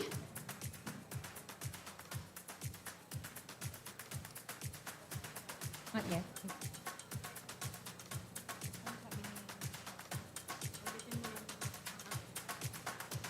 Okay, so the question is, nasaan na? Hindi ko na mahanap. Okay. Comment your answer.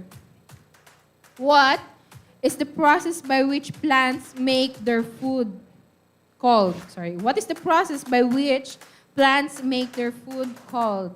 Kindly comment your answer in the comment section, and then the first to comment will be given a prize. I will announce later kung sino po yung nauna. What is the process by which plants make their food called? While waiting for your answers, let me introduce the next set of... Sorry, where am I? Okay. Let me introduce the second set of our roundtable discussion. The first set was done this morning. So in this roundtable discussion, it's composed of industry practitioners and experts from the fields of construction and engineering, IT and computer science, medical and allied health, and sciences. So for the information of everyone, we have previously requested for your questions and curiosities through the pre-registration, and we have selected some of the questions beforehand. If the conversations spark any further questions from you guys, those who are watching from YouTube and those who are still here in the auditorium, please feel free to raise your hand or post your comments or comment your questions in the comment box. To help us facilitate this roundtable discussion, please welcome the College of Computing and Information Sciences Program Head for the Diploma and Service Programs, Professor Wilbur Sabado. Sir? Hi. All right, thank you very much po, Ma'am Diane. Good afternoon po, participants. Again, Wilbur Sabado, and this is our afternoon session of the Hyflex University Career Forum. So before we begin po siguro, no, alam namin na you're all excited because we have esteemed speakers po, or actually discussants, no, for this afternoon. And for us to get started, papakilala ko po, no, yung atin pong mga discussants sa oras po na ito. Our first panel discussant obtained his Bachelor of Science in Civil Engineering from the University of Makati in 2019. He later earned his license in Civil Engineering licensure exam in the same year. Currently, he works as a civil engineer at the IPM Construction and Development Corporation and appointed as Operations Center technical staff and handled various projects from infrastructures, sanitary landfill facilities, to low-rise projects in the Visayas and Mindanao regions. To represent the construction and engineering industry, let us welcome Engineer Mark Louis Caramanchon.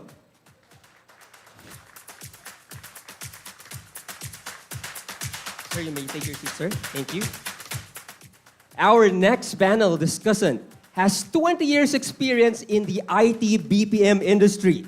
She currently serves As the chairperson of the Global In-House Center Council of the Philippines, she has held positions of varying degrees of responsibilities in her organization, Emerson. Her expertise lies in shared services operations management, culture, transformation, process harmonization, and strategic execution. She has been serving as an assessor for the Philippine Quality Award since 2018. Her passion lies in the IT BPM industry, developing leaders, the Filipino talent, and women in leadership. Representing the IT and computer science industry, let's welcome Ms. Fen Magdalera. Our next panel discussant sits on the Board of Healthcare Information Management Association of the Philippines, which is the heartbeat of the Philippines' healthcare IT BPM sector. HEMAP is a thriving community of healthcare innovators and industry leaders uniting, empowering, and elevating the healthcare of IT BPM sector in the Philippines. She is the Co-Talent Development Council Chair and member of the Membership Council. She is also the Managing Director in the Philippines and has been with the company for 20 years. She specializes in U.S. healthcare clients for health administration, health management, and clinical summarization domains. She is the Accenture Operations Strategic Initiatives Lead and Executive Sponsor for Ilocos and Cebu operations. As a working mom, she embraces women empowerment, work-life integration, and a purpose-driven work environment. She truly believes in the core value of stewardship and finds fulfillment in enabling local leaders to succeed in their careers. Representing the medical and allied health industry, let's welcome Ms. Marian P. Castillo.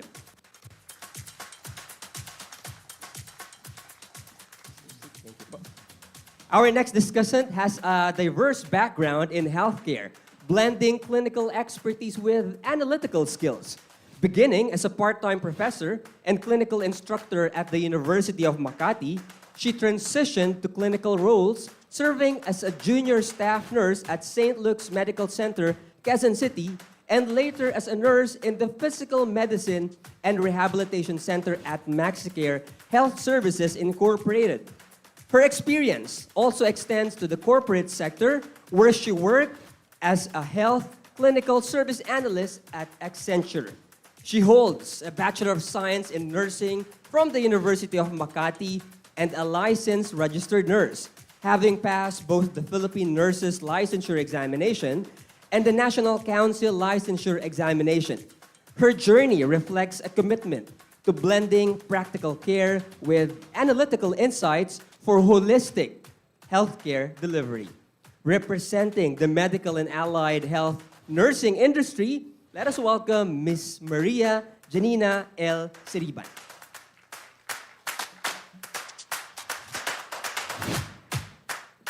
Our next discussant, with over 2 years of experience, she has honed her skills in implementing key performance indicators and refining processes to enhance overall efficiency and productivity. Her strategic approach to operations and marketing team management has consistently driven notable improvements, including significant boost in client revenue and ROAS, reflecting her dedication to delivering tangible results for her organization. Drawing from her diverse background, including previous roles as a medical information specialist for a leading mRNA COVID vaccine and as a registered pharmacist across various sectors, including community and hospital practice, she brings a wealth of expertise to her current position. Her ability to seamlessly integrate operations management with innovative marketing strategies underscores her value as a key contributor to her Canadian-based company's success. With a steadfast commitment to excellence and a results-driven mindset, she plays an instrumental role in driving business growth and optimizing performance metrics with her organization. Representing the medical and allied health pharmacy industry, let us welcome Ms. Cristel Kayla Cabuso Mendoza. And our last discussant, she is a registered psychometrician. She works as a researcher at the Center for Educational Measurement Incorporated.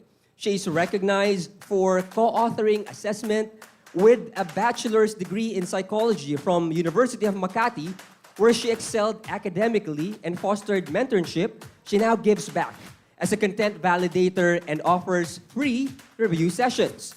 Currently, she's involved in research on student learning, socio-emotional learning, and career coaching, while also pursuing a master's in psychology at the University of the Philippines, Diliman.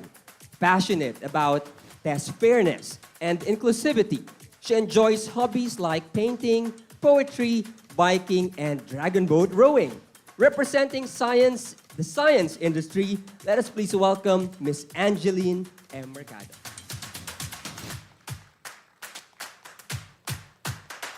Again, good afternoon po sa atin pong mga discussants. Makikiyo po na rin po ako. At this juncture, we are actually requesting our participants po, especially po yung mga students natin na nasa auditorium, na mag-participate po by asking questions po pertaining po sa atin pong career forum, okay? And let's get our questions started. So, meron po tayong question. This applies po to all. So, isa-isain po natin, no? First question po. Can you give a brief overview of the current highlights or new developments in your industry as we move towards the post-pandemic world? Start tayo kay Sir Mark.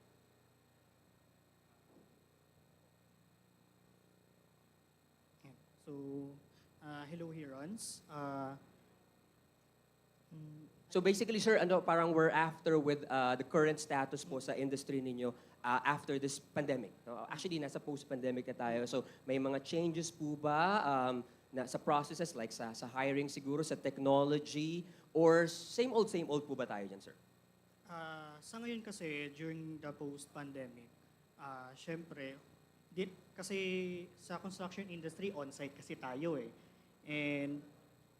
And kailangan, kapag nag-hire kami ng mga tao na mag-construct, kailangan kasi is safety pa din ang inuuna namin. Safety concerns. So, parang halos same old pa din. Pero this time kasi kailangan mas in-empower namin yung safety ng mga tao. Okay. Thank you, Sir Mark. Proceed naman tayo kay Ms. Pen. Okay, hello everyone. First is the industry is growing. So I represent the Global In-House Center Council of the Philippines. We work with different Fortune 500 companies all over the globe. And the IT BPM roadmap, the industry itself, is poised to grow 1 million more jobs by 2028. And for the GIC industry, we are targeting to grow by 100,000 more. So that's the first one that you should know. It's growing, and we need talent. Okay? We need talent who are able to really answer what the needs are of society right now, the different customers we serve, anywhere from finance, banking, engineering as well. There's supply chain, there's IT, there's analytics, a multitude of functions available out there. And then, of course, the prevalence of hybrid work. So we don't require our employees to report 100% to the office. A lot of GIC companies also do subscribe now to hybrid work, especially with the changes in technology. So in the past, you have to have everything done in the office because you have to have the dual monitors there. You need to copy the purchase orders from one monitor to another, something like that. But and even, for example, in engineering, when we have to do calibrations, you have to be in the office. But right now, a lot of that can be done remotely. So you will see that a lot of GIC companies also do have hybrid work arrangements already. And of course, a lot of emphasis on mental health, on personal well-being, and also looking at how you can grow in your organization based on your passion. Why? One of the things changing in the GIC industry right now is that we don't have a lot of job descriptions that will be that job description for about 3 years. But rather, sometimes we look at the talent and then we see what this person can do and then build the job description around that person. So those are top of mind things. All right, thank you, Miss Pen. Actually, sabi ni Miss Pen, no, parang buhay na buhay pa rin pala yung work from home. Okay. Thank you, Miss Pen. How about you, Miss Marian? Yeah, first of all, good afternoon. Gising pa ba ang mga estudyante ng UMak? Right. So, first of all, before I answer, no, it's very heartwarming to come back because around 15 years ago, we actually had several interns in Accenture from UMak. From your business side, no, and they were very, very good, good interns that eventually they turned into Accenture employees. No? So, very happy to be here and see where those students actually came from. No? So, the industry that I represent, as discussed by Zoe earlier, is also part of IT BPM, focusing on healthcare. So, yung mga nurses dito, I saw there's some of them. No? Just like what Fen has said, no, it's growing. It's very, I think the labor workforce of the Philippines is really one of the most sought after labor from across the world, no. Most especially healthcare. Just because also what Zoe had said, no, we have this compassion, we have this, really care for our patients. So what the two trends or the top two that has changed post-pandemic, I don't think it has changed, but it has actually improved pa. Is if you look at the statistics in the US, the aging population of nursing is really fast growing. No, 50% of the nursing population there are very close to retirement age, right? So which tells you that there's really a high demand, not just for nursing but all allied medical courses. So we can look at it two things, no? Okay, the jobs going to the States, but there are also huge demand, no, to outsource some of those work here in the Philippines, right? So, from a demand standpoint, it's growing. In fact, I'm very happy to know si Jen pala came from our company. Is also a graduate of UMak, no. So that's one. No, there's demand. There's a intense want and likeness to hire Filipinos for this industry. Now, the other part of that, it's not just nursing, because in HIMAP, we also have groups that are actually catering to the IT. IT naman sila, pero healthcare. So you think about the huge hospitals, the huge laboratories, right? And they're really, really huge, right? It's an industry that's also booming. So from a HIMAP standpoint, on your right hand, you have these medical allied workers that, there's a high demand. And you also have the IT, the IT sector that would also cater to the health industry.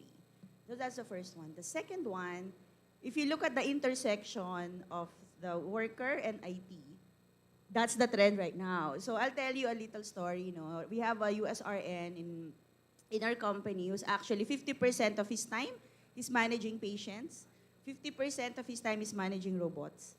Right. So I am so amazed with nursing professionals within HIMAP who are also very up to date and familiar with what's happening with the technology industry. So those two things, apart from all other things that has happened post-pandemic. So to our students here and the students listening, this is the time, to really go big and to really go and scale up yourselves, because the demand and the opportunity for you to take these roles are just around the corner.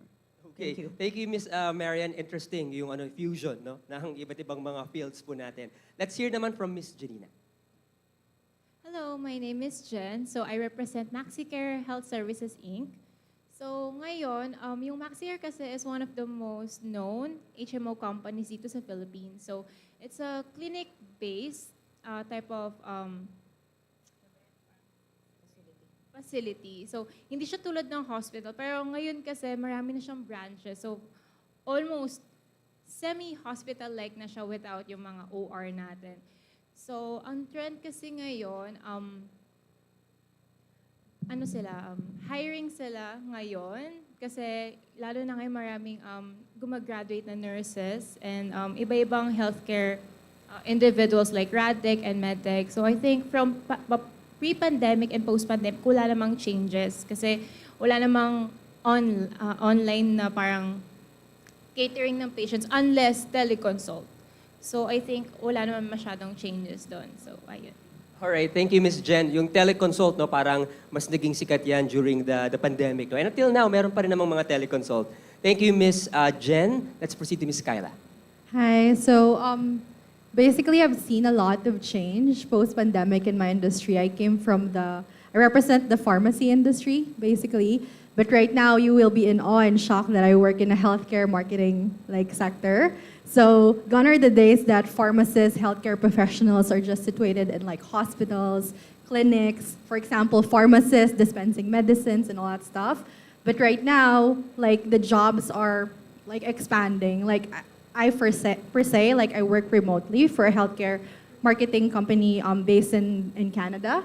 So what they do is that, I have the knowledge about healthcare, pharmaceuticals, all that stuff. And then I blend it in with marketing. So who can imagine that I can actually do that when I graduated, right? Although we have some programs as well, when I was studying now with marketing blend, but obviously having this wide array of field that, the pharmacy students or graduates can practice on is a huge opportunity as well. So obviously that's one. Post-pandemic as well, I saw that there is, aside from the opportunity, there's also an opportunity to collaborate with people outside of our country, obviously, right? So you're not just boxed into practicing here in the Philippines, but again, you can work remotely, you can have co-workers based in Canada, US, Europe, UK, whatever, wherever.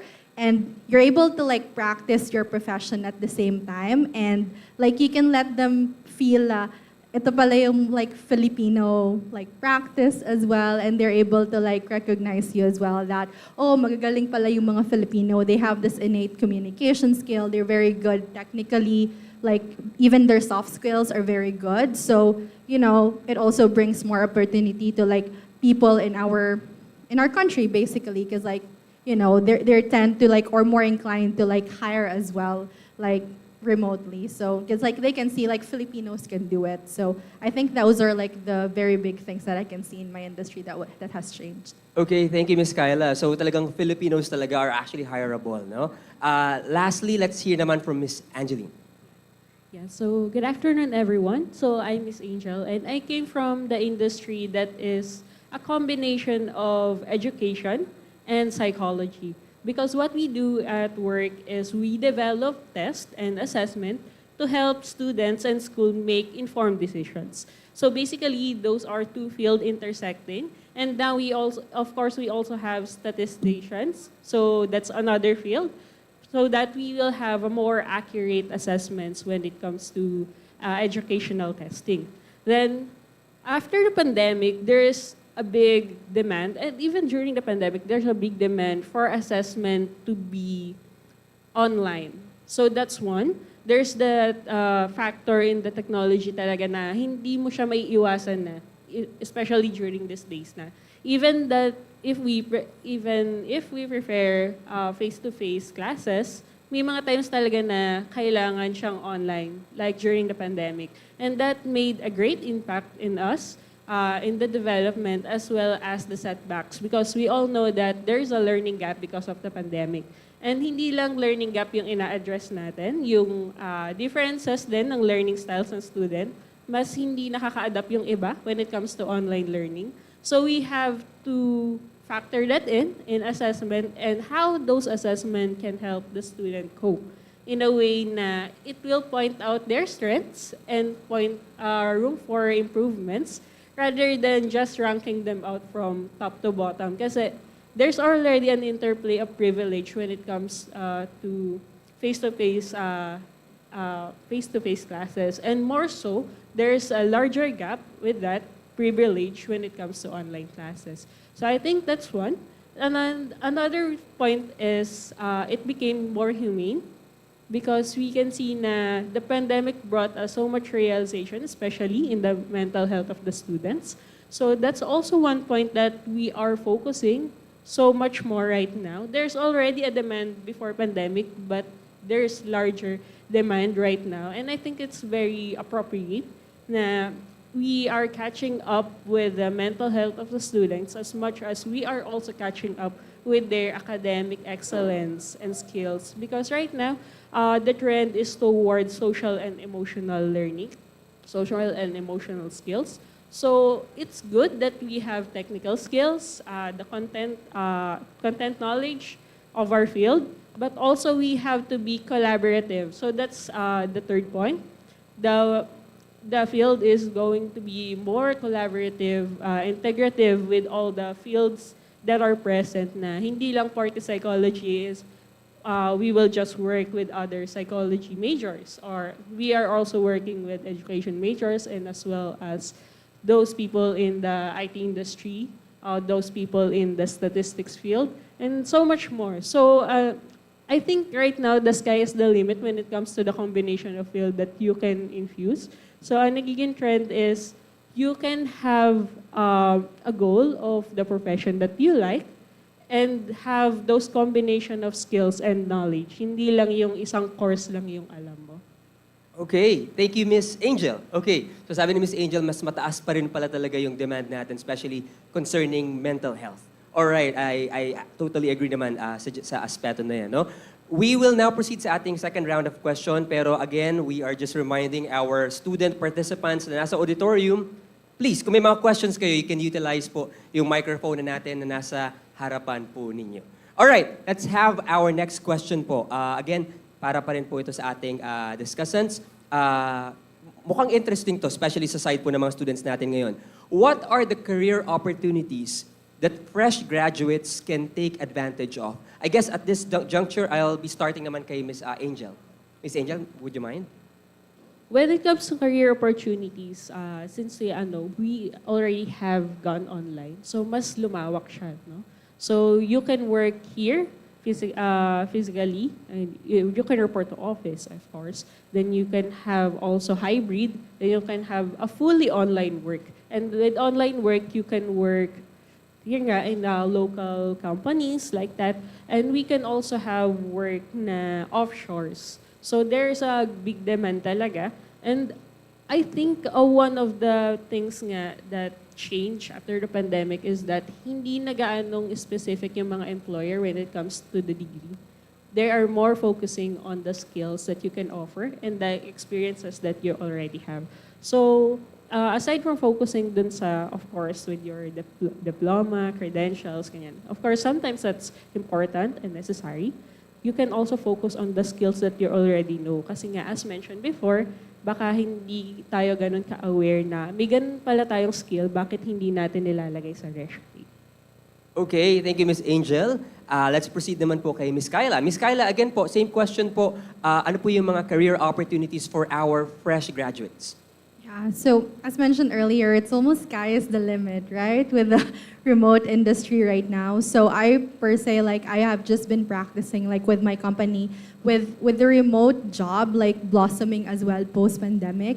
There has been a lot of like startup companies as well, like, offshore that's like starting like their businesses. So there's like wide opportunities even as like 1 to 2 years. I was like promoted to be an operations and marketing coordinator after just 2 years. And like before, on a traditional job setting, it might take you like 10 to 15 years to like scale up to that. So just as long as you have those skills and you're scalable as well, you're able to like have those like job opportunities, like high roles as well within your organization. So also if you're able to like make sure that you like yung mga skills like in-demand skills right now, like even like using AIs, right? Implementing processes, SOPs, and all that stuff. If you have those skills with you, it's like there's a whole lot of like different, job opportunities like really waiting for you outside if you have those skills like after graduation. Okay, thank you, Miss Kyla. Let's hear naman kay Miss Jen. So, yung career opportunities natin for nursing, especially sa mga gagraduate ngayon or newly board passer. So there's a lot of opportunities out there for nursing. Actually, hindi kayo mauubusan kasi ang nursing is always in demand. So for example, pwede kayo pumasok ng academe, pwede kayo magturo, or pwede kayo pumasok ng hospital setting. You can apply sa mga hospitals natin or clinic-based, no? And IT companies like Accenture, Optum, Shearwater. So, never kayo maabusan. And meron din kayong opportunities abroad. So, maraming branches ng nursing ang pwedeng pasukan. Ayun, thank you, Miss Jen. So ayun, ang dami pa rin pala talaga sa nursing, no? Let's hear naman po kay Miss Marian. Yeah, so not different from what everybody said. There's so much job out there for you guys to take, specifically again for the industry I represent. Like what I said kanina, allied medical workers, and then IT, that's servicing healthcare. The important point though that I wanted to make is sometimes, kasi we go around the Philippines no, and really, really tell them that there is an opportunity in the IT BPM industry for health, for allied health students, no. We're trying to debunk the thinking na, pagka we do IT BPM, we're not gonna be able to use na our nursing skills or our pharmacy skills. That's not correct. You can still use your nursing skills, your medtech, your pharmacy skills. The only difference is it's not bedside. Parang the patient that you're taking care is not beside you, but it's somewhere else in the world, di ba? So, hindi, like the skills that you've learned in school, the skills that you've learned managing patients, it's not gonna be thrown away because you will still be able to use that and you're even gonna be given pa upskilling, cross-skilling to know more if you take a role within the IT BPM industry. So it's just a matter of, in my mind, really just trying to match your skills against what's out there. What we see, especially, I'm sure most of the employers know, is the skill gap. Parang somebody is applying for a role, that's not naman their skills. Like what Brian is saying kanina, you really need to understand what your skills. So there's so much work, and Zoe's here, we're going around. We're trying to parang close the gap between what the companies really need, like we in the IT BPM industry, and how do we help the academe, like UMak and all others, para to close na that skill gap while you're in school, and to all of your for your parang knowledge, right? Is we have a common goal. The academe and we in the industry, our common goal is to be able for you to be employable right after you graduate. What we see the gap is that yung skill gap nga, no? So we're trying to address that. So, but today, you're not gonna run out of jobs. It's just a matter of really trying to see and match your skills against what's out there. So. Thank you, Miss Marian. This time, kay Miss Pen naman po. Miss Pen, go ahead. Okay, there was an article that came up recently. I don't know, raise of hands please, who has seen that top 100 companies for fresh graduates na article? Wala? Okay. So a lot of GIC companies, IT BPM companies figured in that list. Okay, top 100 best companies for fresh graduates. So you will see that the industry values a lot of diversity. Some kasi would say, I need more experience, I need X number of years outside or in this industry before I get into the GIC. That's not true because the value of diversity nga is very prevalent in GIC companies. And we try to also have a mix of fresh grads, of experts, of those who have been working for 5 to 10 years.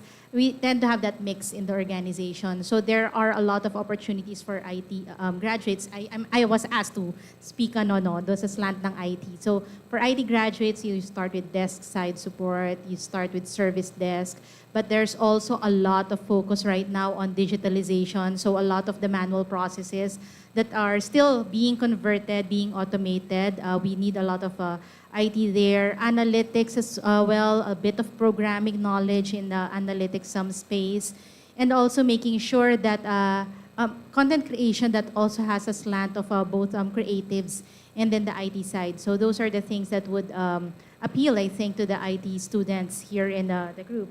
Also, sino naman dito nakarinig na Philippine Skills Framework? Okay, si ma'am. Okay, just a few. Okay, but the Philippine Skills Framework is a very important undertaking of the industry and the government and the academia as well.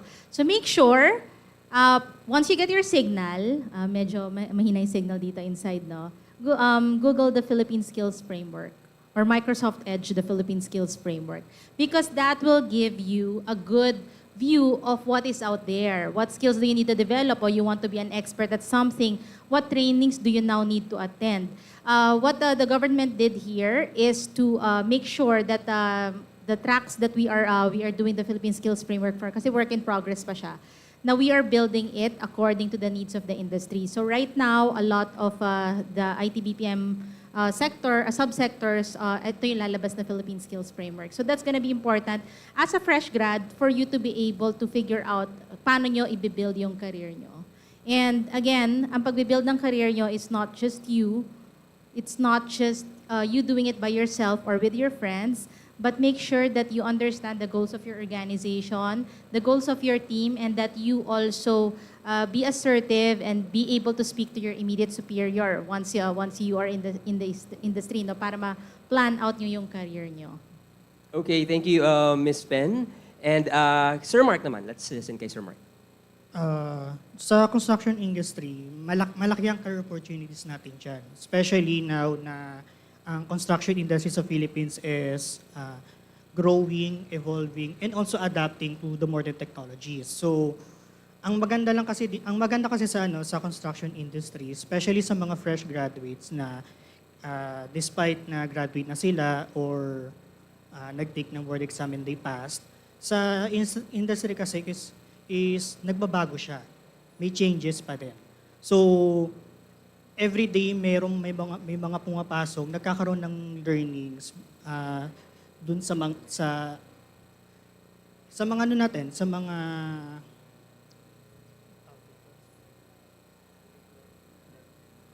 workforce. So sa workforce natin. So yes. Okay, so marami pa rin talaga, no? Lalo na nga sabi nga ni Sir kanina, no, sa construction. Kanina I heard na sinasabi nga is yung safety, no? Yung kanina, no? And now, let's check ulit yung audience natin, no? Baka meron nang gustong magtaas ng kamay dyan. Checking sa audience natin, do we have a question ba? Napakaganda ng mga sagot, no? Actually, I would want to interject nga sana, kaso I don't want to spoil din yung mga gustong sabihin din ng mga discussants din natin, no? So, again, checking, baka may nahihiya lang dyan. Okay, plus 20 sa quiz, wala. Alright, sige, no worries. Actually, ito po kasing mga interns natin are, actually, may mga OJT pa, and I'm sure some of them are also doing their thesis. Kaya siguro medyo nawawala pa sa focus, pero I'm sure, no, they're finding ways para makinig sa atin ngayon, right? Okay, so let's have our next question. Ito po, makinig lalo sa mga graduating students natin, no? What are the career challenges faced by fresh graduates and how do you think they may be overcome? Siguro po sa punto na to, if I may, pwede tayo mag-start kay Ms. Marian. Marian, kung okay lang po. Again, what are the career challenges faced by fresh graduates and how do you think they may be overcome? That's tough, ako na una. So, I think kasi I've been here for 20 years, no? I've seen parang a generation change. What I have noticed dun sa iba is there's still parang some of them still has the influence of the parents. To say, this is what my mom wants. So my mom doesn't want me to do this, or my mom, and we're not saying it's bad. But we're just saying that it's some of the things that people will say, no, I don't want to do this anymore because my mom or my parents, no, that's one. And I don't know how to overcome that, no? I don't know if you fight with your mom or hindi naman. The second one, and I don't know if it's the new generation now or it's the millennials, what do you call them, the Gen Z, is that there's more parang easy to get tired. Parang napapagod agad. Or some naman as parang being very sensitive. Kasi guys, in the workplace, syempre, you have your boss, you have your metrics, you have some rules to follow. And I always tell them, it's not like sa eskwela, na it's like a free, no? So you have to follow. So there is somewhere, siguro yung strength of, it has to be developed quickly, the strength of, we call it emotional resiliency, right? Na things will not, kasi guys, in the corporate or in the real world, diba? It's not really easy. It's tough, no? It's a different world out there than in the university. So we've talked about hard skills that you have to develop, but we also need to start developing that emotional resiliency because the workplace is not a bed of roses. No? There's going to be challenges dealing with different kinds of people, dealing with different and difficult clients, no? Different types of bosses. So there's that adjustment. that you have to make to be able to push forward, no? So what I always tell the new hires that are coming is that one skill that sometimes it's not being talked about kasi no, it's not being discussed. It's always about hard skills, but also that emotional resiliency. And then there's also that thin line between that, and we've all talked about mental health, right? Yung pressure of the work, pressure of everything that's going on with their lives. It also, some areas that where it has been challenging, no? But the good news is, right, a lot of the companies today, especially in the ITBP industry, we have facilities, we have you know, a really good support system to be able to help our employees to develop that emotional resiliency and to help them overcome the mental health challenges. So, Thank you, Ms. Marian. And I'm sure usually naman, no, when a fresh graduate is accepted in an industry, for example, meron naman mga training muna, di ba, ma'am? No? And yung mga trainings na yun, one of them is actually yun nga, para ma-improve din yung character and sabi nga ni ma'am, emotional resiliency. Okay. Thank you, Ms. Marian. Ms. Jen, can we proceed na po sa'yo? Okay, so ito, point of view to ng bilang nurse. Okay. So, ang challenges kasi kapag fresh grad is yung meron sila ang tinatawag na expectation versus reality. Okay, so yung expectation kasi ng mga fresh grad nurses na, ay wow, parang papasok sila sa hospital, so parang lahat magiging okay, parang magiging magaan yung duty nila. Pero ang reality kasi is, pagpasok nila ng isang setting na yun, or like for example, hospital setting na yun, parang magugulat sila, maku-culture shock sila kasi parang, wait, parang hindi naging ganito yung duty namin before, ganito, ganyan. So, syempre, matatakot sila kasi yung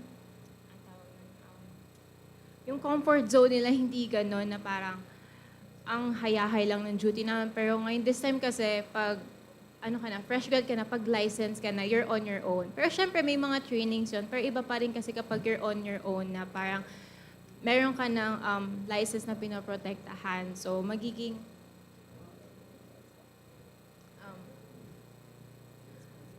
kailangan mo magiging responsible ka dun sa lahat ng ginagawa mo. And, sorry. It's okay.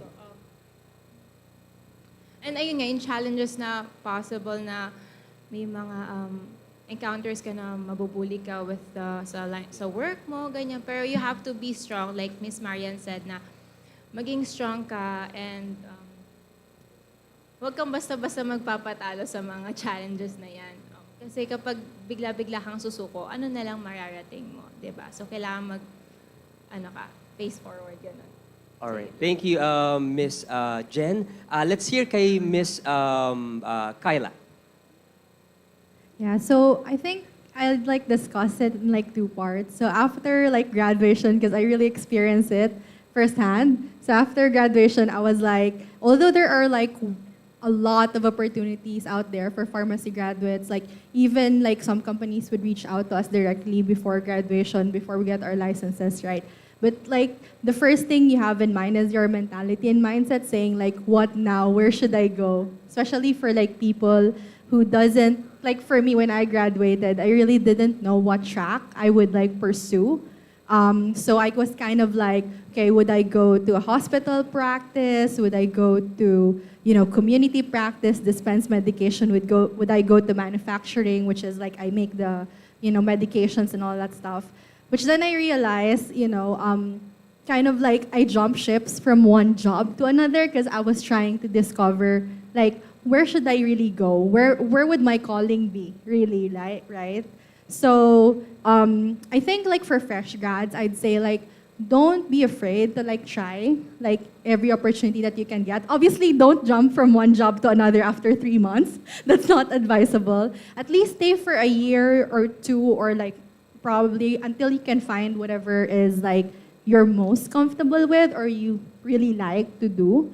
And then from there, you'd wanna like hone your skills. So once you find the place, so for me at least, I really like the line of job that I am right now. So I do like marketing, but in relation to healthcare. So I was like, okay, this is my spot. This is where I want to be. So I said, okay, I'm gonna hone my skill. I'm gonna work very hard. So I think That's one thing after they graduate. The second thing is that when you work with people in your workplace, it's again, as like what Miss Marian said and my other colleague said, like there's a lot of different people in the workplace. Like, let's say, for example, at least if you work on a workplace of Filipino, at least there's like a common ground. But for me, for example, I work with Canadians, Americans, all that stuff.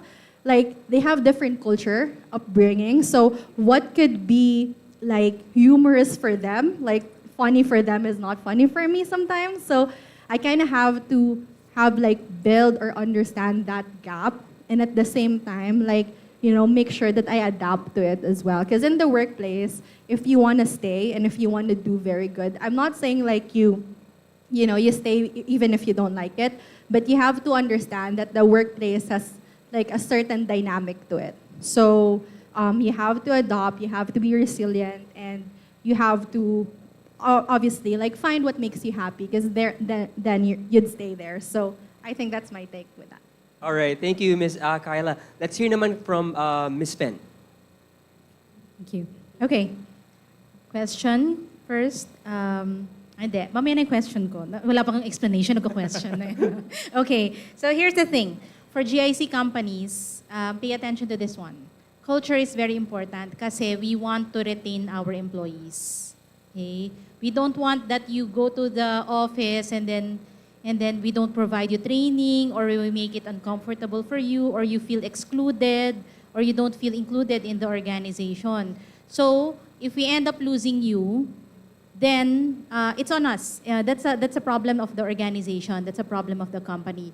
So many GIC companies pay a lot of attention to retaining employees. So culture is something that continues to evolve and continues to also be better for many GIC companies. So don't be afraid to join an organization because we know that we value diversity, we welcome fresh grads, but we also want them to feel welcomed. We also want them to feel included. Okay? So take note of that. Okay.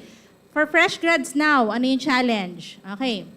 Sino dito yung hindi nagbabayad ng kuryente, internet, or anything? Taas ang kamay. Yung hindi nagbabayad, Okay. So may mga nagbabayad na. Okay. One adjustment for fresh grads will be financial. Okay? So first, di ba, when you get your first payslip, hindi na kayo makakahingi ng baon.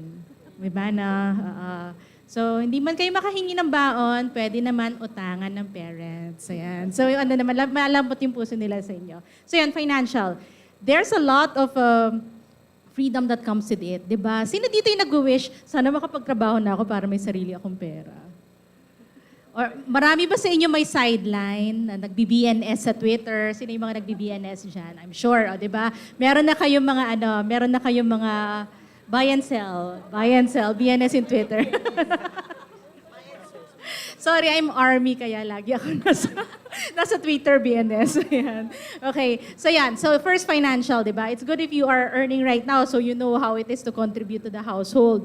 But once you start earning, financial will be the first adjustment. So we do provide a lot of financial well-being talks, seminars to especially our fresh grads, because that's the first adjustment you have to make. Second, barkada. Who's attending today with their barkada? Okay. Know that they will be your friends for many, many years. Okay, so stick to them, keep them. However, once you are working, there is no barkada in working. So kunwari mag-group apply kayo, okay, kahit mag-group apply kayo, hindi assured na group hired din yan. Okay? So there's an adjustment. Working with your barkada o kaya you feel that when you go to the workplace, magiging friends kayong lahat, magiging barkada kayo. It's not gonna be the case, di ba? You'll be asked to collaborate, you'll be asked to network, but it's okay if you're not barkada. It's okay if you don't spend your lunchtime together. Okay, walang magko-content sa inyo. Kawawa naman si kuya, walang ganon, 'di ba? Na mga ganon pagdating sa workplace. But the barkada will also change, okay?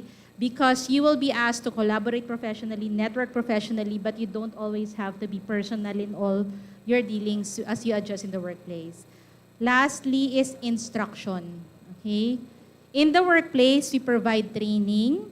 You are guided by your team leaders, by your immediate superiors, by your SMEs. You are guided, but you will not be spoon-fed. So Kyla mentioned that earlier. So you have to be resourceful. That's why we say that you need to also learn how to network and collaborate, not just with your friends, but with others as well. Because a lot of the things that you will be doing, you'll still be asked, sino yung sawa na sa group work? O gusto niyo yung group work kasi pansit canton lang yung assigned sa inyo. Okay? So you will still be asked to work across teams, across different subcommittees. So make sure that you network well. Okay? Hindi excuse na shy type ako kasi again, we value diversity and inclusion. We find ways that people feel included, especially when we do cross-functional na mga activities. So remember that, financial barkada and instruction. And also, when you go to a company, ask this important question. Sometimes you get, when you get interviewed, you get asked, do you have any questions for me? Anong madalas na sagot? None. Okay, wag po. First na question is this position a new post? Is this a new job? Is this a new addition to the company? Or am I replacing someone? If I'm replacing someone, why did that person leave? How is the culture in the organization? What are the values of the organization? So you could ask these questions because that would also gauge if this is also an organization that you want to spend your first few years in. Okay, so yun. Okay, thank you, Ms. Pen. Ms. Angel. So a lot had been said already. No? So this is like a summary. So I will make a comment na in general and also specific to my field and major. So first, yung sa general na comments is, people tend to stay at work because of three things. So first, of course, the financial benefits and likes. Next, because of the people they work with. Okay yung culture ng company. Next is the work itself. Ito talaga yung passion mo, ito yung gusto mo. Kaya ito yung kinuha mong course, ito yung inaral mo, and ito yung work na alam mong tatagalan mo and alam mong matututo ka. So those are three things. And not all those three things are met in just one instance. And kahit ano pang hirap ng pag-a-apply, ilang beses ka mag-apply, minsan hindi talaga siya nakukuha. So one of the realizations that I had during those years of being fresh grad and also searching for job is, minsan okay na yung dalawa. You're financially well compensated, and then okay yung work mo. Minsan okay na yon. Tapos bonus kung okay yung culture.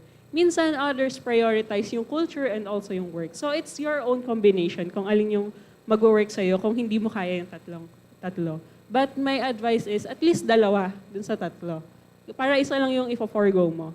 Then, yung isang na-forgo mo, maybe you can do something outside work that can compensate for it. So, for example, you forgo of socialization doon sa work kasi medyo hindi mo bet yung mga workmates mo. That happens and it's not your fault. So, maybe you can do is have other activities outside na you can meet your friends outside. And also, kung hindi ganun kaya ng schedule, you can have clubs outside. So, you can explore your hobbies and meet people there. So those are the things that you can do. So if you forgo of the things that you are passionate about, especially in our field, medyo ganun yung nangyayari kasi those who would like to explore the clinical field is limited because of their license. Kasi in our field, bago ka maging psychologist, as in registered psychologist in a clinic, you're a counselor and registered psychologist, you have to have masters. And of course, as a fresh grad, syempre wala kang masters kasi college pa lang yung degree mo. So, kahit makapag-license ka na psychometrician, we're limited pa rin, so we're not the ones counseling. So, if that is your advocacy and that's what you want to like, the work you like in the future, you can gain skills from other more accessible work. For example, ang usual is HR. For example, hindi mo talaga gusto sa HR. However, you would like to gain the skill of interviewing, matatransfer mo yon kahit iba yung setting. So, interview sa screening, sa HR, you get to know people, and that's the very same principle that you will apply in the clinic. Iba yung setting, iba yung gagawin, pero that's already a skill, and that's already a step towards that goal. So, hindi mo kailangan ipilit kung limited ka, especially by the law. Mahirap kalaban yon. So that's one. And I think yung isa sa general din na gusto kong sabihin is mahirap i-balance yung kailan ka ba mag-quit and kailan ka dapat maging resilient. doing sa work, especially if you're new. One of the difficulties that I see is, sa fresh grad is, ang tagal nilang magstay sa company na dapat hindi na silang stay kasi they're being stagnant there. Yung iba naman, nagkikwit sila agad pero hindi pa nila natututunan yung kailangan nila matutunan. And other factors are good. The job is just hard. So my advice with that is don't quit on a bad day. So what do I mean? Don't quit on a bad day is when everything goes wrong, we have the tendency to quit, tama? However, if everything goes well, we have the tendency to stay. So how to strike the balance? So don't quit on a bad day is a philosophy that says na if everything goes well on that day, evaluate it na, nakikita ko ba yung sarili ko dito in the long run? Or would I like to find something else? Or there is something more? Or okay na ba ako dito? So you will have a better chance of getting a good perspective of what you would like to do next. Kasi ang hindi mo motivation yung umalis, kasi mahirap. Ang motivation mo is umalis dahil there's something out there that I can gain more. O kaya magstay dahil okay pa ako dito and may matututunan pa ako. So that's one. Don't quit on a bad day. Okay, thank you, Ms. Angel. And Sir Mark? As I said kanina kasi, malaki ang career opportunities natin. Since malaki ang opportunities nun, marami rin tayong ka-competition. Like, kasi maraming aplikante. Siyempre, hindi naman usually na natatanggap ka kagad. So, ang nangyayari dun sa aplikante, parang bumababa yung yung self-esteem niya. So, ang mapapaya ko na lang kasi ngayon sa mga fresh grad natin is kung sakali man na hindi ka i-accept dun sa gusto mong pasukan, mag-take ng other opportunities, ganyan. Kasi hindi sa lahat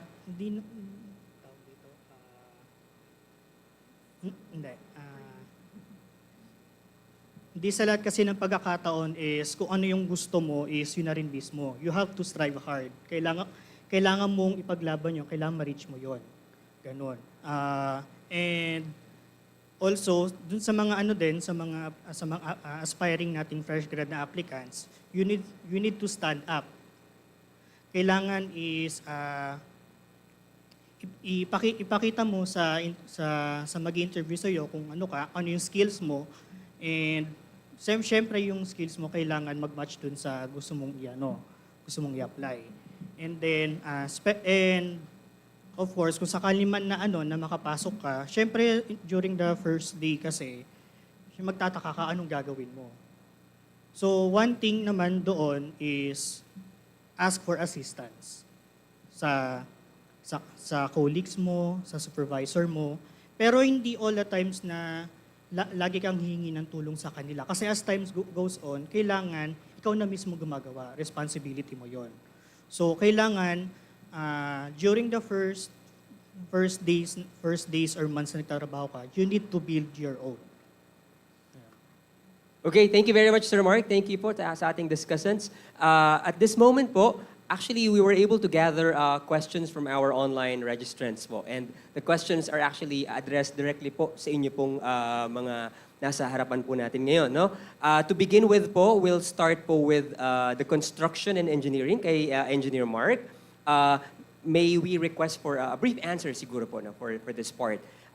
Medyo madami siyang nalista dito, no? Maraming question mark, pero i-summarize ko na lang siguro. No? Nakalagay po dito is, una, ano yung PRC license that he or she can get after graduation? Also, how can I understand and get ready to be in the real-life situation as an engineer?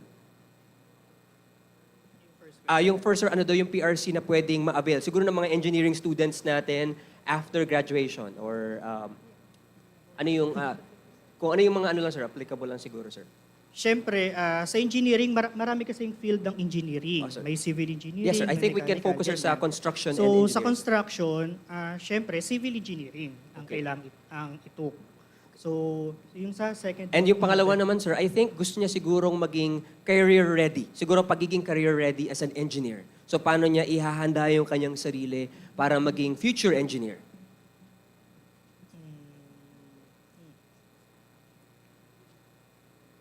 Siguro, sir, una, ipasa muna yung licensure exam. Yes. Graduate muna. Graduate muna siya siguro. No? Hindi. Una kasi, before you, syempre, sa pagkuha pa lang ng course na kukunin mo, make sure na may konting knowledge ka doon, Yes, sir. passion ka doon, and syempre mahirap ang engineering. Pero kung pagpupursigihin mo, marireach mo yung goal mo. So una is took a course, pangalawa, syempre, graduate ka. And also, syempre, sa industry ngayon, kailangan i-took mo yung license to be a professional engineer. Yes, sir. Thank you, sir. And actually, we have Dean Laurico here, no? In general, 5 years ang civil engineering. Tama, sir? Yes. Ma'am? Tama, Dean? Now is 4. 4. Oh, ayan pala, no? Sa mga future civil engineers natin dito, 4 years na pala. Kasi during our time, 5 years yan eh. Yes. No? Okay, so 4 years na lang pala. Ma'am, may summer yan? May summer? Yes. May summer. Na-compress pala, na-compress. Alright. Thank you, Sir Marks. Ngayon naman po, this is addressed po to Miss Fen. Miss Fen, as a computer science student, what fields should I consider in terms of salary, experience, and environment? Medyo mahaba to siguro. Okay, wag mo na, environment in terms of Mother Earth or environment in terms of culture? Okay. Hindi kasi it's a very important concept now is technology and the environment. So we do have responsible computing as well. Kaya I did ask that question kung may environment na as in Mother Earth. Okay, so I'll answer in the context of culture. Okay. First, in the IT BPM industry, specifically for GICs, our top 2 jobs that we will need in the future, this is good for 5 years. First is BFSI, Finance and Accounting. Yun ang top pa rin that will continue growing. Second is IT. So there's still a lot of opportunities again for IT. So kumbaga parang kung sasagutin ko siya all of the above. So 'di ba, there's gonna be development, there's gonna be web development, app development, okay. You'll also have to dabble with some software there. So yun, sabi mo short answer. So yun, maraming opportunities pa. And as I said, it's good that you get hired because a lot of GIC companies also have what we have what we call a PADA 1 pool. Term ko lang 'yon. Pero it's sometimes we hire fresh graduates. We have yet to gauge their skill for a longer period of time. So they are in a pool that gets rotated among different functions in the IT organization. So once we see that they are talented at this, then that's the time that we place them. So be open to those kinds of opportunities as well because you have training there and exposure before you really actually go to the certain function that would best fit your skills as well. Okay, thank you, Ms. Fen. This is to Ms. Maria naman. I think this is general po, no? Basically, tips on how to get the job immediately. Oh, immediately. May naka-bold ma'am, naka-bold po eh. Immediately. I think this is in general, but sa field natin. So like what I was saying kanina, and again, I'm gonna talk from the perspective of the HIMAP, no, of the health industry, targeting our allied health workers plus IT, right? The best time to really begin your career between those 2 fields is today, right? I don't think there's a pink box that will tell you, oh, do this and you're gonna get hired eh. Right? So we've talked about the skills, we talked about everything, culture kanina, but the reality is you're young, you're vibrant, have fun, no? Wag nating isipin na life is too serious or my world might change and I'll forget na bata ako kasi mag-work na ako. Life is short. Life is short. So I would like you guys to enjoy job hunting, to enjoy the process, to enjoy meeting with people, enjoy learning, because in that process, unconsciously, you will be able to also prepare yourself. The second point for this group is also very important point that I'd like to take since I have this opportunity. We are not taking the health workers away from the hospitals or away from, kasi baka magalit yung DOH namin, di ba? We're not. What we're just telling is that you have an option, right? No, if if bedside is really what you want, by all means, go there and apply. We are all needed kasi healthcare naman is gonna be needed for the rest of our lives. Unless we all become healthy one day, diba? Na hindi, wala nang hospital, right? But what we're saying is that we are an option. If you don't wanna go to the other countries, go abroad, you don't wanna do bedside, we're here without really throwing away your nursing degree. The second point that dinidebunk namin is that maybe si Fen and me, I will go to the, sabi ng parents, my daughter na-graduate like this, pero pupunta ka sa call center because IT BPM. For one, call center is not bad. Right? Look at your kapitbahay, no? Look at your kapitbahay. Sino yung mga may car dyan, may bagong house. Those people are probably, some of them would probably working in our industry. So it's not bad. The second one is that if you go to our industry, you're not just gonna take calls. We are making sure that you're not, paulit-ulit ko siyang sinasabi, you're not throwing away what you've learned, but you're actually applying what you've learned in a different setting. Right? So that's a long answer. Enjoy the process. And I'm very sure at some point you'll get to a place where you will find a job that will be happy and eventually help your family and help to transform your own life. Okay, thanks, Ms. Marian. This one naman is for Ms. Jen. Ms. Jen, ito medyo mahaba ito, no? What interventions do you think the government should do in order to minimize the number of nurses going abroad in search of a higher salary and encourage them to stay here in the Philippines? Very controversial naman. Oh. Sorry. Ano siya? Tama, anong gagawin dapat ng government? Yes, anong interventions? Para daw di umalis, hello po sa mga government employees po dyan. Marami This is dito. not to, parang mambash, pero sana taasan po ang salary ng mga nurses. Actually, lahat po ng healthcare workers. Kasi, to be honest, it's really hard taking care of people, no, having a lot of workloads na nasa plato mo, tapos ang pay mo, ito lang. So parang lalo na sa inflation rate, no, these days, napaka-iba na ang sunod-sunod na pagtaas ng mga bilihin and all, tapos yung compensation mo, it's not keeping up. So kailangan talaga taasan yung sweldo. Yun lang. Pero if not, wala. Lahat ng nurses, lahat ng allied health individuals, they're gonna fly away. Alright. Thank you, Ma'am Jen. Napaka-straightforward ng sagot ni Ma'am, no? This one naman is for Ms. Kyla, no? Ms. Kyla, this is for your personal experience daw, no? What was your experience in getting a full-time job after graduation? Was it easy or hard? Just a quick answer lang po. So getting a full-time, so my first ever job was a part-time professor. So it was not a full-time job at all. But obviously, there is a lot of opportunity for a full-time job. So it's easy naman to get as long as even before you graduate, you prepare your resume, you prepare your portfolio, and at the same time, you prepare your interview skills. Because sometimes you have a very good resume and portfolio, but then when you come on an interview with your employer, future employer, you're not that ready. So as long as you're ready with all those things, it's very, very quick to find a full-time job as well. So. Okay, thank you, Ms. Kyla. And kay Ms. Angel naman, ito po, what do you do when you make mistakes in your job? Ako, kasi researcher ako. So inaamin ko, pag mali ko, nakita ko siya. Kasi kung hindi ko aaminin, later on, it either makalusot siya, but it will haunt me. Kasi as a researcher, we seek the truth. So, ayun. Then, it will impact kasi yung later on process. Like, kung dun binase yung assessment, tapos ilalabas siya to students, parang masakit din sa loob na mali yung naging basis ng mga ganong assessment. So, sa amin kasi, as a researcher, is kami yung nauuna, yung frontline. So, kung alam mo may mali ka, aminin mo na. Kesa yung lumaki pa yung mali dahil hindi mo kinorek yung sarili mo. Everyone makes mistakes naman, and I think we should be appreciative of those people who are honest enough to call out their own mistakes, to do self-check, rather than yung mga taong perfect, yung mga ganyan, hindi nagkakamali. Kasi that's very rare. So yun. Call out your own mistakes na lang and make up to it. Own your mistakes and also do your best para at the very least ma-minimize or ma-revert yung pagkakamali mo.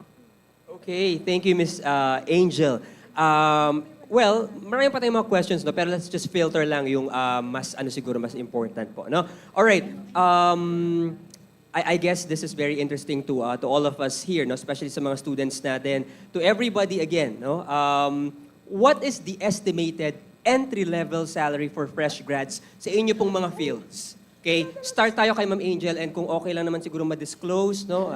Kung ano man yung mga matatamaan natin, data privacy, freedom of information. Let this stay here. Okay. Sa kanila pong experience, let's begin po kay Miss Angel. Miss Angel, sa field po ninyo. Sige. So kung first job mo siya, fresh grad ka, then yung parang sa average then wala kang license, it can range up to siguro 16, that's very low, hanggang siguro 18. But if you're licensed, go aim for at least 20. Yan. The local jobs yun. Pag offshore, medyo ibang usapan talaga yun. Mas mataas talaga yung mga offshore jobs. So it can go as high as 25, yung minimum at your first job.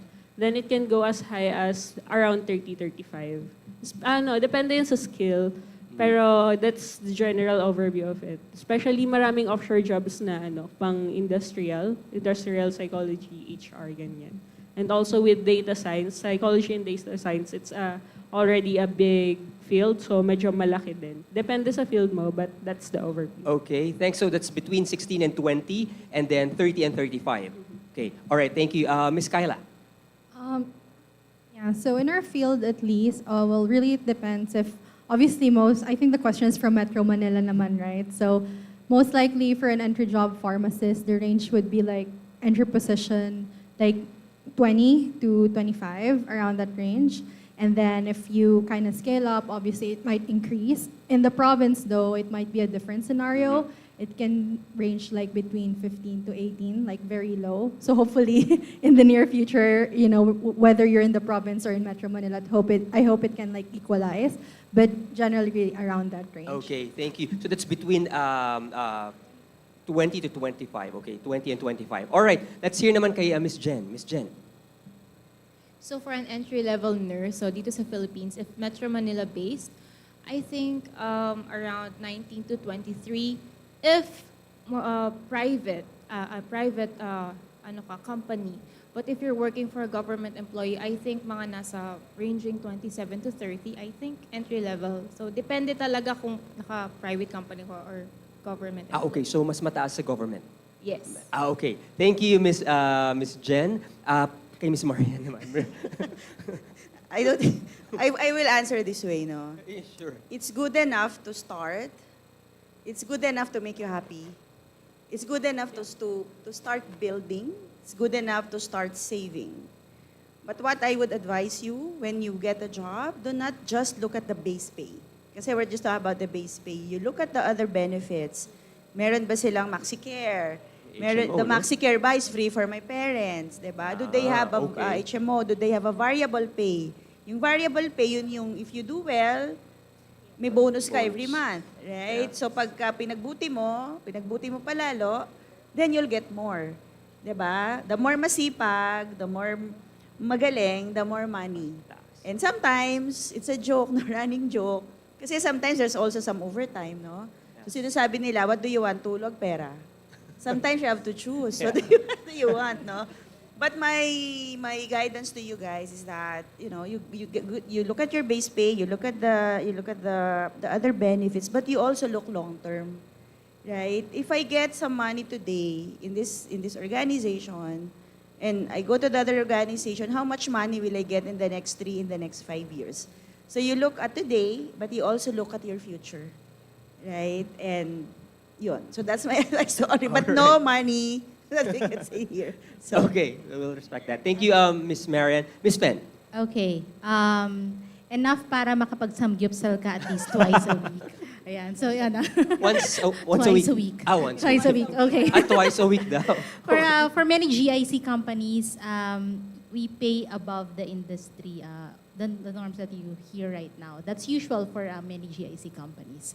So that's what I can disclose to right now. Pero Alright, above daw. agree very above yung Okay. the figures that you heard right now. But agree with what Ms. Marian said. Look at the overall, not just the compensation part, the benefits part is very important. And also, the intangibles, okay? You might be earning a lot, pero they will not provide you training. Pagka-hire sa'yo, fly ka na agad. So, look at those as well because that will be very important as you look for your first job. Okay, as thank fresh you. grads. Thank you, Miss Ben. And lastly, Sir Mark? Sa akin siguro in general, I think the best, di naman not the best, I think do your research dun sa kung ano yung parang, ano yung base salary mo. And then, sa range naman is, I think gawa ka lang ng range na at least either plus or minus 2, mga ganyan. Pero syempre, like they said, syempre kailangang i-consider natin yung mga yung mga others like yung sa compensation, benefits, ganyan. And also make sure lang din na yung ibibigay mong na range is within nasa skills mo ba 'yon, sa profession mo ba 'yon, ganyan. And also syempre consider mo din na yung mga may mga bonuses ganyan. Kunyari kapag may na-achieve ka, may na-complete ka, ganyan, syempre may mga bonuses yan.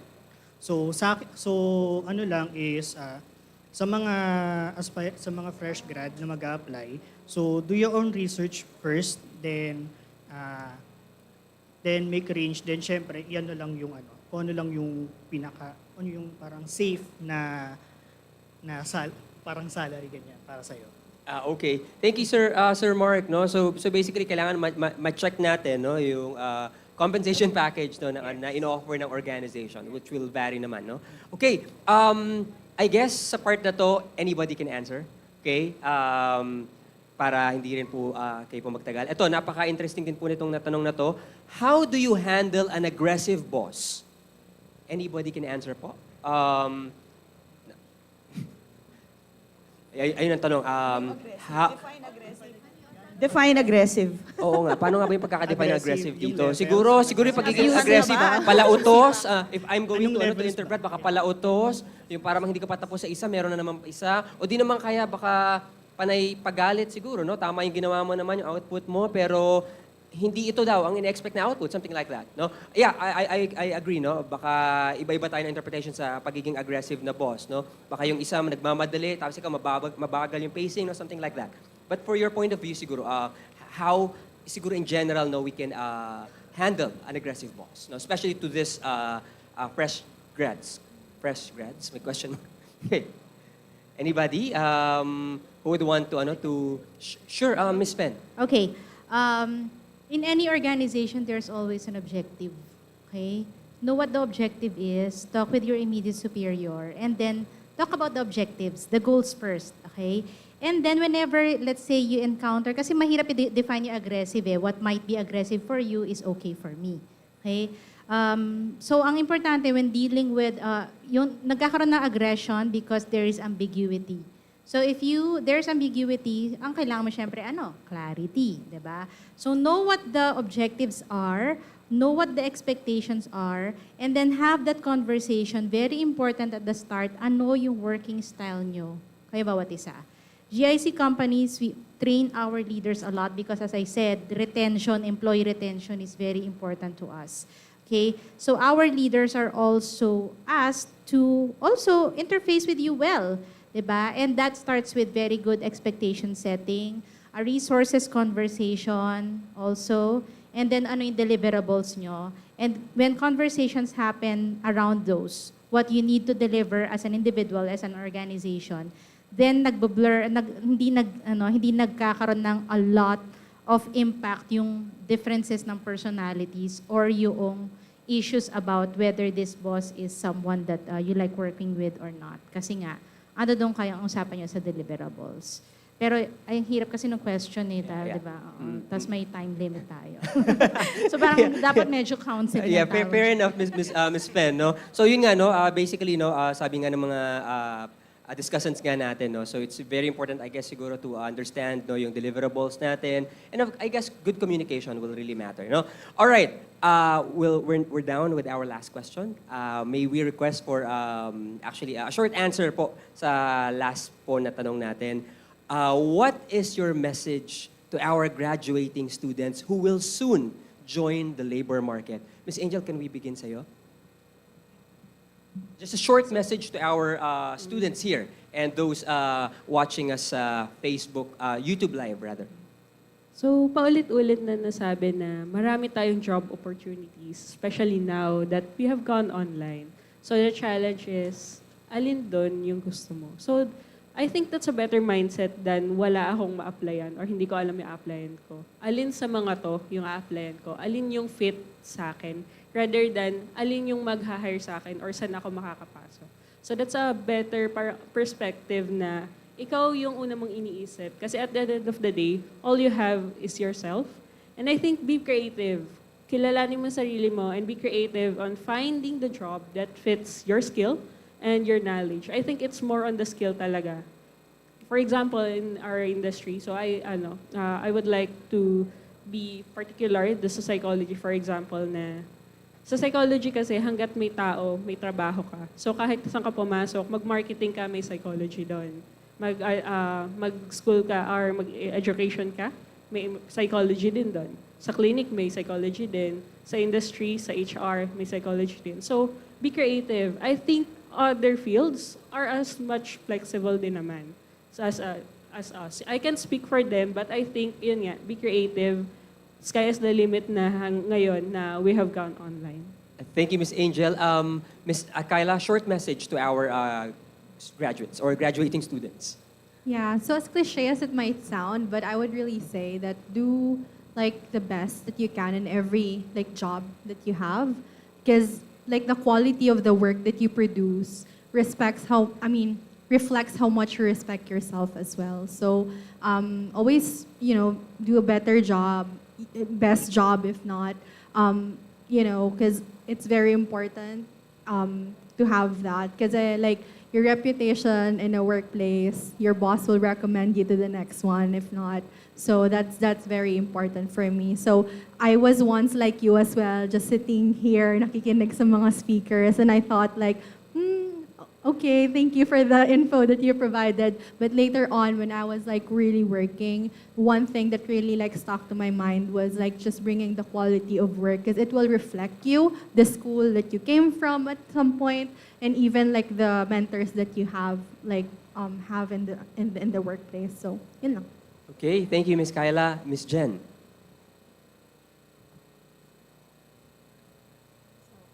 So, ibabato ko lang dito sa mga nurses lang din. So, since pag-graduate pa lang kayo, mag-focus muna kayo na makagraduate and makapag-take ng board exams ninyo. So, yun ang pinakauna nyong gagawin, and you just have to trust the process. Yon. And then, don't be afraid to get out of your comfort zone, kasi doon ka mag-grow kapag umalis ka nga doon sa comfort zone mo. Mag-explore kayo what works for you.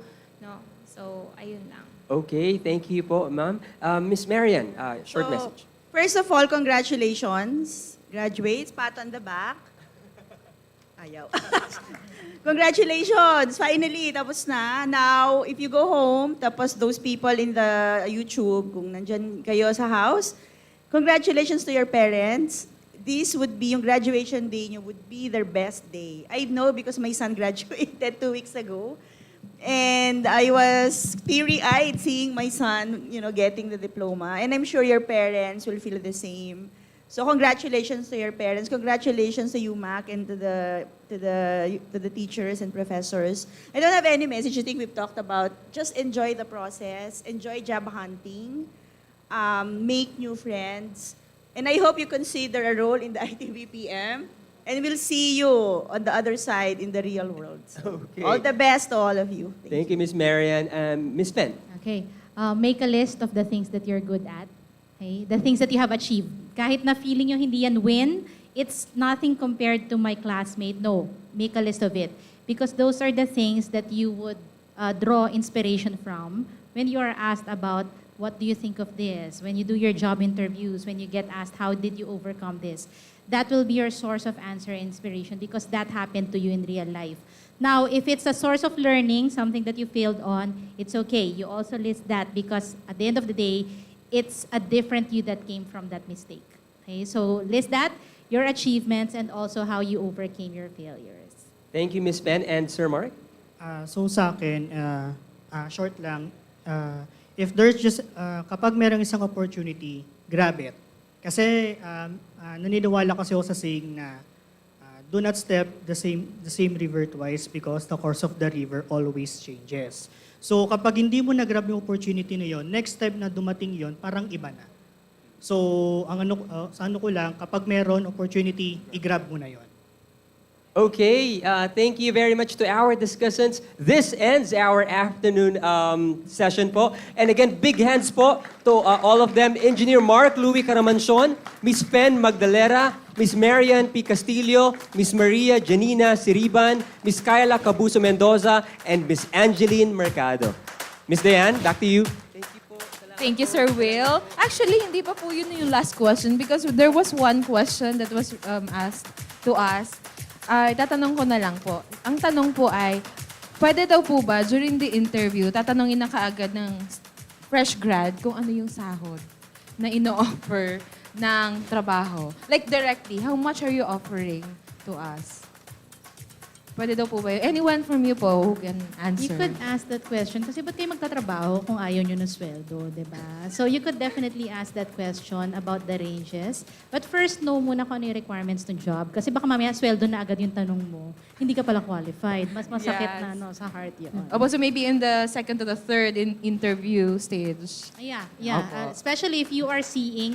Remember when you are attending an interviews, you are also interviewing your possible employer. Okay? Opo. So if you think that this is something that you want to pursue, then you could ask that question. Okay? But Google na lang kung ano yung mga best ways to ask that question. Okay? Pero again, nothing wrong with salary discussions because kaya kayo magtatrabaho because you want the salary. Pero na lang kung talagang world peace yung gusto nyo, kaya gusto nyo mag-work, diba? So, all right. Thank you very much. And I hope whoever asked that question, nasagot na yung kanyang tanong. And thank you again po. At this point, we will be awarding the Certificate of Appreciation. So let me just read again the citation. Same citation, University of Makati, CILP, and CIAA award this certificate to Mr. Mark Louie Caramanchon for sharing his knowledge and expertise as panel discussant on the industry highlights and career opportunities and challenges in construction and engineering during the Hyflex University Career Forum with a theme aiming beyond better in the borderless employment landscape held today, 3rd of April 2024 at the University of Makati. The certificate is signed by Ms. Cynthia Jose, Mr. Steve Villacorta, and the University Secretary, Ms. Juvie B. Hermosura.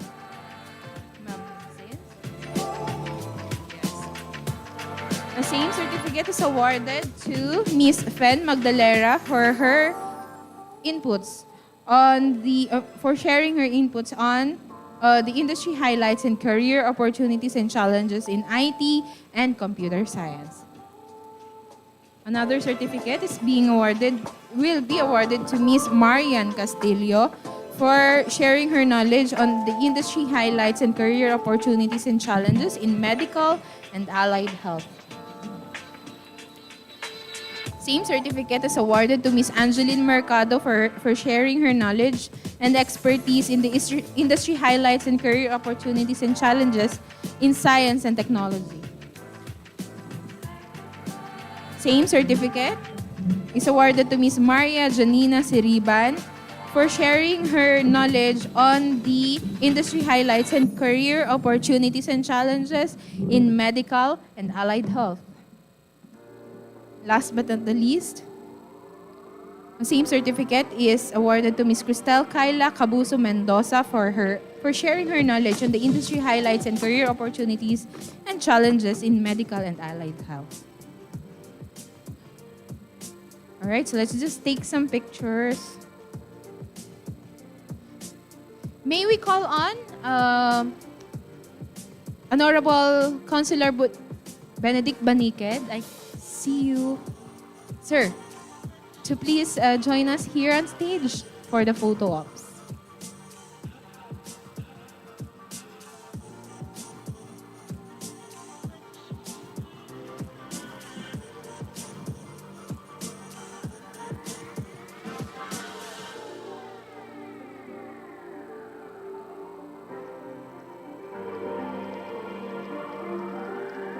Once again, thank you very much po for our panel discussants. At this point, to officially end our program, Councilor Benedict Baniked will be delivering his send-off message to our future graduates and the new alumni. Councilor Benedict Baniked is the current president of the Association of UMak Alumni Incorporated. Sir? Thank you very much. Alam ko, papasyal lang ako dapat eh. I never thought I was supposed to deliver something here. But anyway, to Ma'am Jose, thank you very much for inviting me over.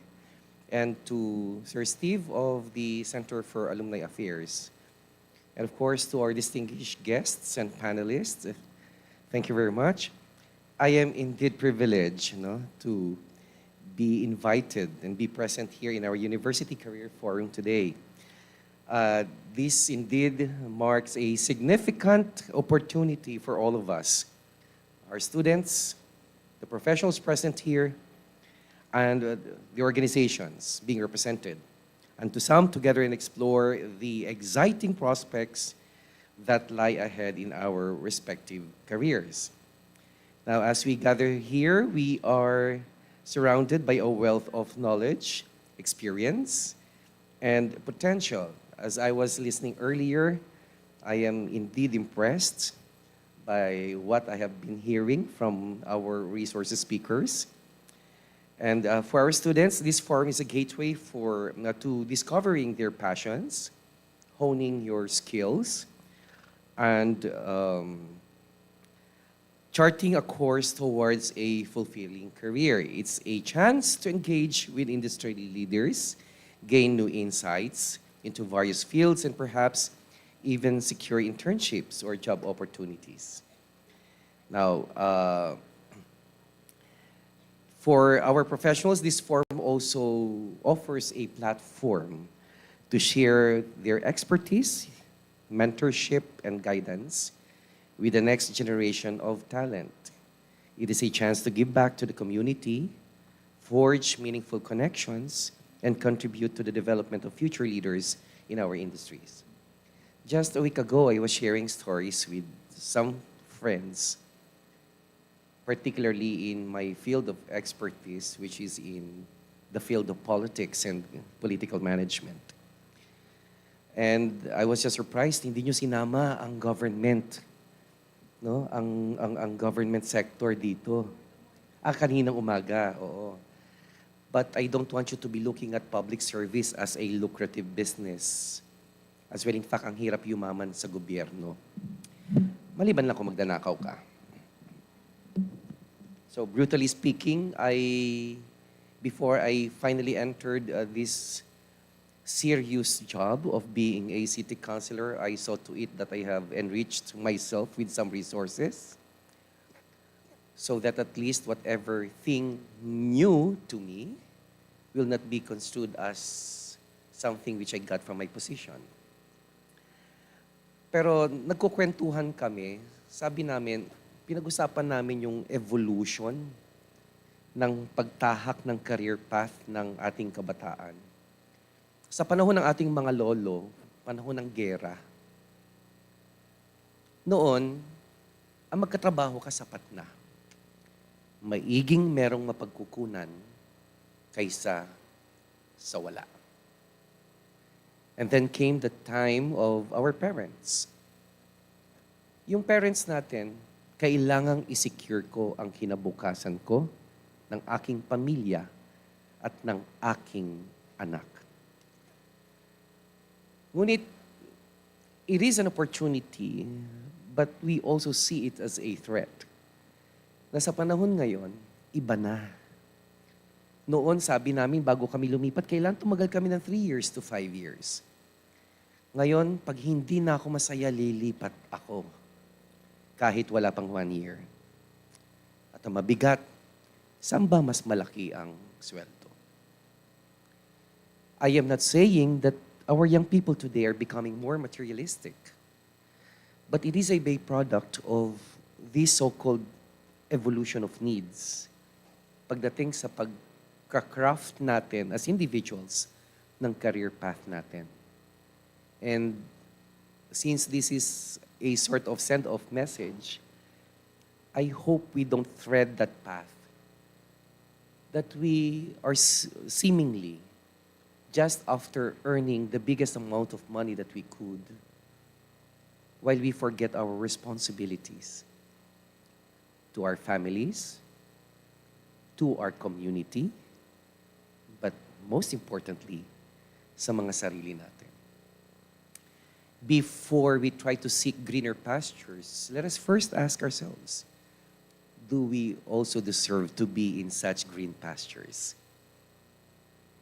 And if not, what are we doing to really hone our talents and enrich ourselves with the necessary skills that we would be needing as we thread that path, which the simplest word we use now is success. Sabi ko, nakakakaba rin pala.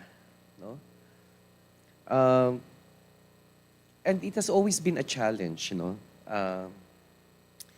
from our end. Kaya ako biglang nabanggit yung sa government service because consider this as an unsolicited advice, but nevertheless, I would still want to push dito sa idea na to. Kung gusto nyo mag-umpisa, siguro pag nandun na, nagpipik na kayo. Government service, it's more on security. Kasama na yung dami ng benefits, yes. But to me, it's more on using what you have learned and sharing it to our constituencies and sharing it to our people and sharing it to our community.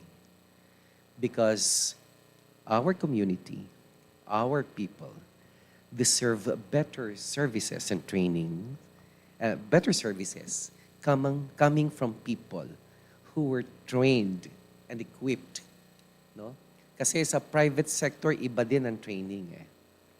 You don't get that salary without really working hard for it. I'm not saying na maluwag kami sa gobyerno. But what I'm saying is that pag armado ka na, mas magandang nandun ka sa posisyon ng nasa pamamahala para maibahagi ito at makapaghubog tayo ng isang responsableng hanay ng mamamayan so that in the near future, we continue to evolve na hindi na tayo natatakot na babalik tayo sa panahon ng mga lolo at tatay natin at sa pinakamalaking takot na meron kami ngayon kasi may ituturing nyo na ako na bahagi dun sa sektor ng mga tatay ninyo. So, to our young people who are present here, sayang lang ma'am, nagkakwentuhan kami ni Mama sa kanina, no? Hindi na maximize. Talaga siguro dapat i-require natin, no? So, yung ating mga estudyante, siguro the reason why, not that I want to explain or be defensive about it, but the very reason of my presence here is this. I am the alumni president, and I'm just merely welcoming our future clients, our future alumni. Because right now, our track is this. How do we train our graduates to really return to the University of Makati and tell them, and tell us, tell the very people here who trained them, and ask them, what can they do to help? The University of Makati is now a trendsetter. It is now being considered as the University of the Philippines of all local colleges and universities. Ganon na kataas ang distinction ng UMak ngayon. So hindi na tayo DLSU o dyan lang sa UMak. Tayo ngayon ang University of Makati. UMak talaga tayo. Makati. May undertone ba yun or ano?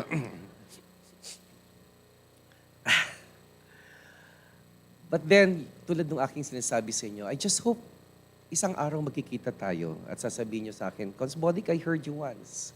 And I remembered na sa pagtahak natin sa napakalapit na kinabukasan at sa pag-thread natin ng isang career path, sa isang tagumpay na gusto nating maatim sa ating kinabukasan, sana isang araw magkita tayo, kung hindi man ako na ang presidente ng Alumni Association, ay matanong nyo yung papalit sa akin, ano po ba yung pwede kong isukli sa University of Makati? I think somehow pwede nating idamay ito kung bakit meron tayong career forum.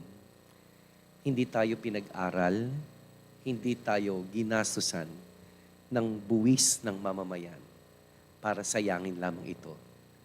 Kundi pinag-aral tayo upang magamit ito para paunlarin ang ating mga sarili, suportahan ang ating pamilya, suportahan ang ating komunidad, at muli magbalik sa ating mahal na paaralan. So, the University Career Forum is also about something more profound. It's about fostering a culture of collaboration, growth, and empowerment.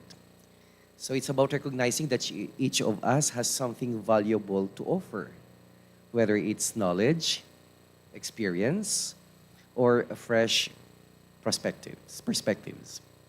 It's about embracing diversity, inclusivity, and the endless possibilities that arise when we come together with open minds and open hearts. And so to close, thank you once again for joining us, for joining and supporting Ma'am Jose here for this very nice project.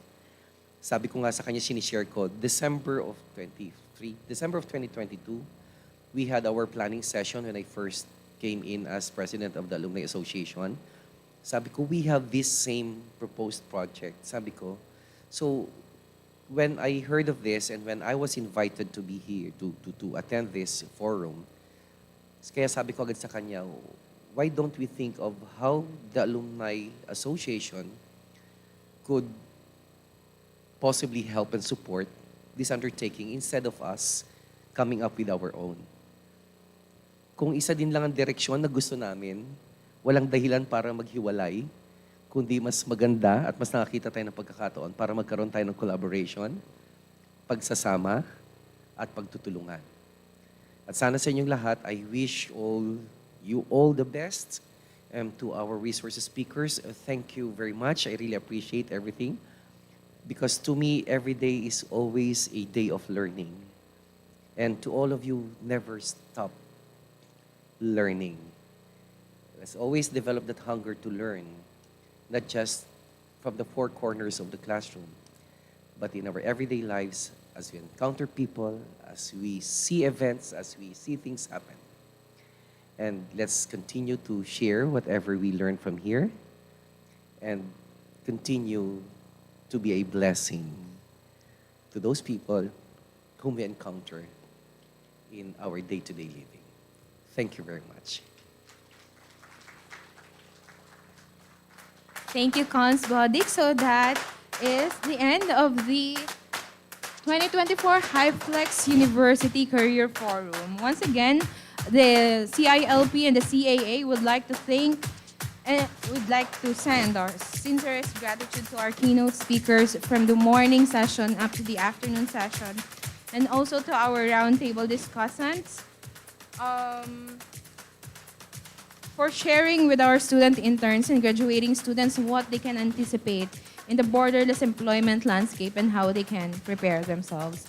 Also, huge thanks to our generous sponsors, Tom's World Philippines, Alorica Teleservices, Sutherland, NCC Group, and Dito Telecommunity. Please do visit their Facebook pages for employment opportunities, employment offers. And And also, thank you to all who made this Hyflex Career Forum a success.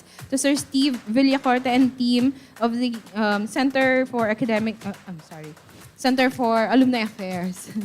And then the University Secretary, Ma'am Juvie Hermosura and the team.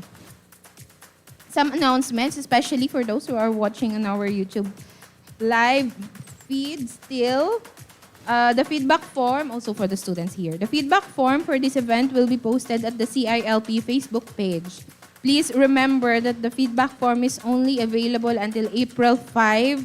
That's on Friday and until 11:59 p.m. There will be no extensions, so make sure you accomplish the feedback form on or before April 5, 11:59 p.m. once again, to receive your online certificate of attendance. Also, we would like to invite everyone to attend our UMak Mega Job Fair on May 3, 2024, exactly 1 month from now. And check out also our Facebook page regularly for more details and updates about possibly our biggest Mega Job Fair to date, with almost 30 exciting companies and establishments participating. So that's a ton of employment opportunities for all of you. So I hope everyone had a productive day. As the church says, humayo kayo at mag-aral ng mabuti para sa mga estudyante. Thank you for spending your day with us and hope to see you all again on our May 3 UMak Mega Job Fair. Thank you, everyone.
So sorry, pahabol. Thank you, CIC team. We couldn't do this without you. And the Rimport team. And all the OJTs and student assistants who worked with us all throughout this event. Thank you so much.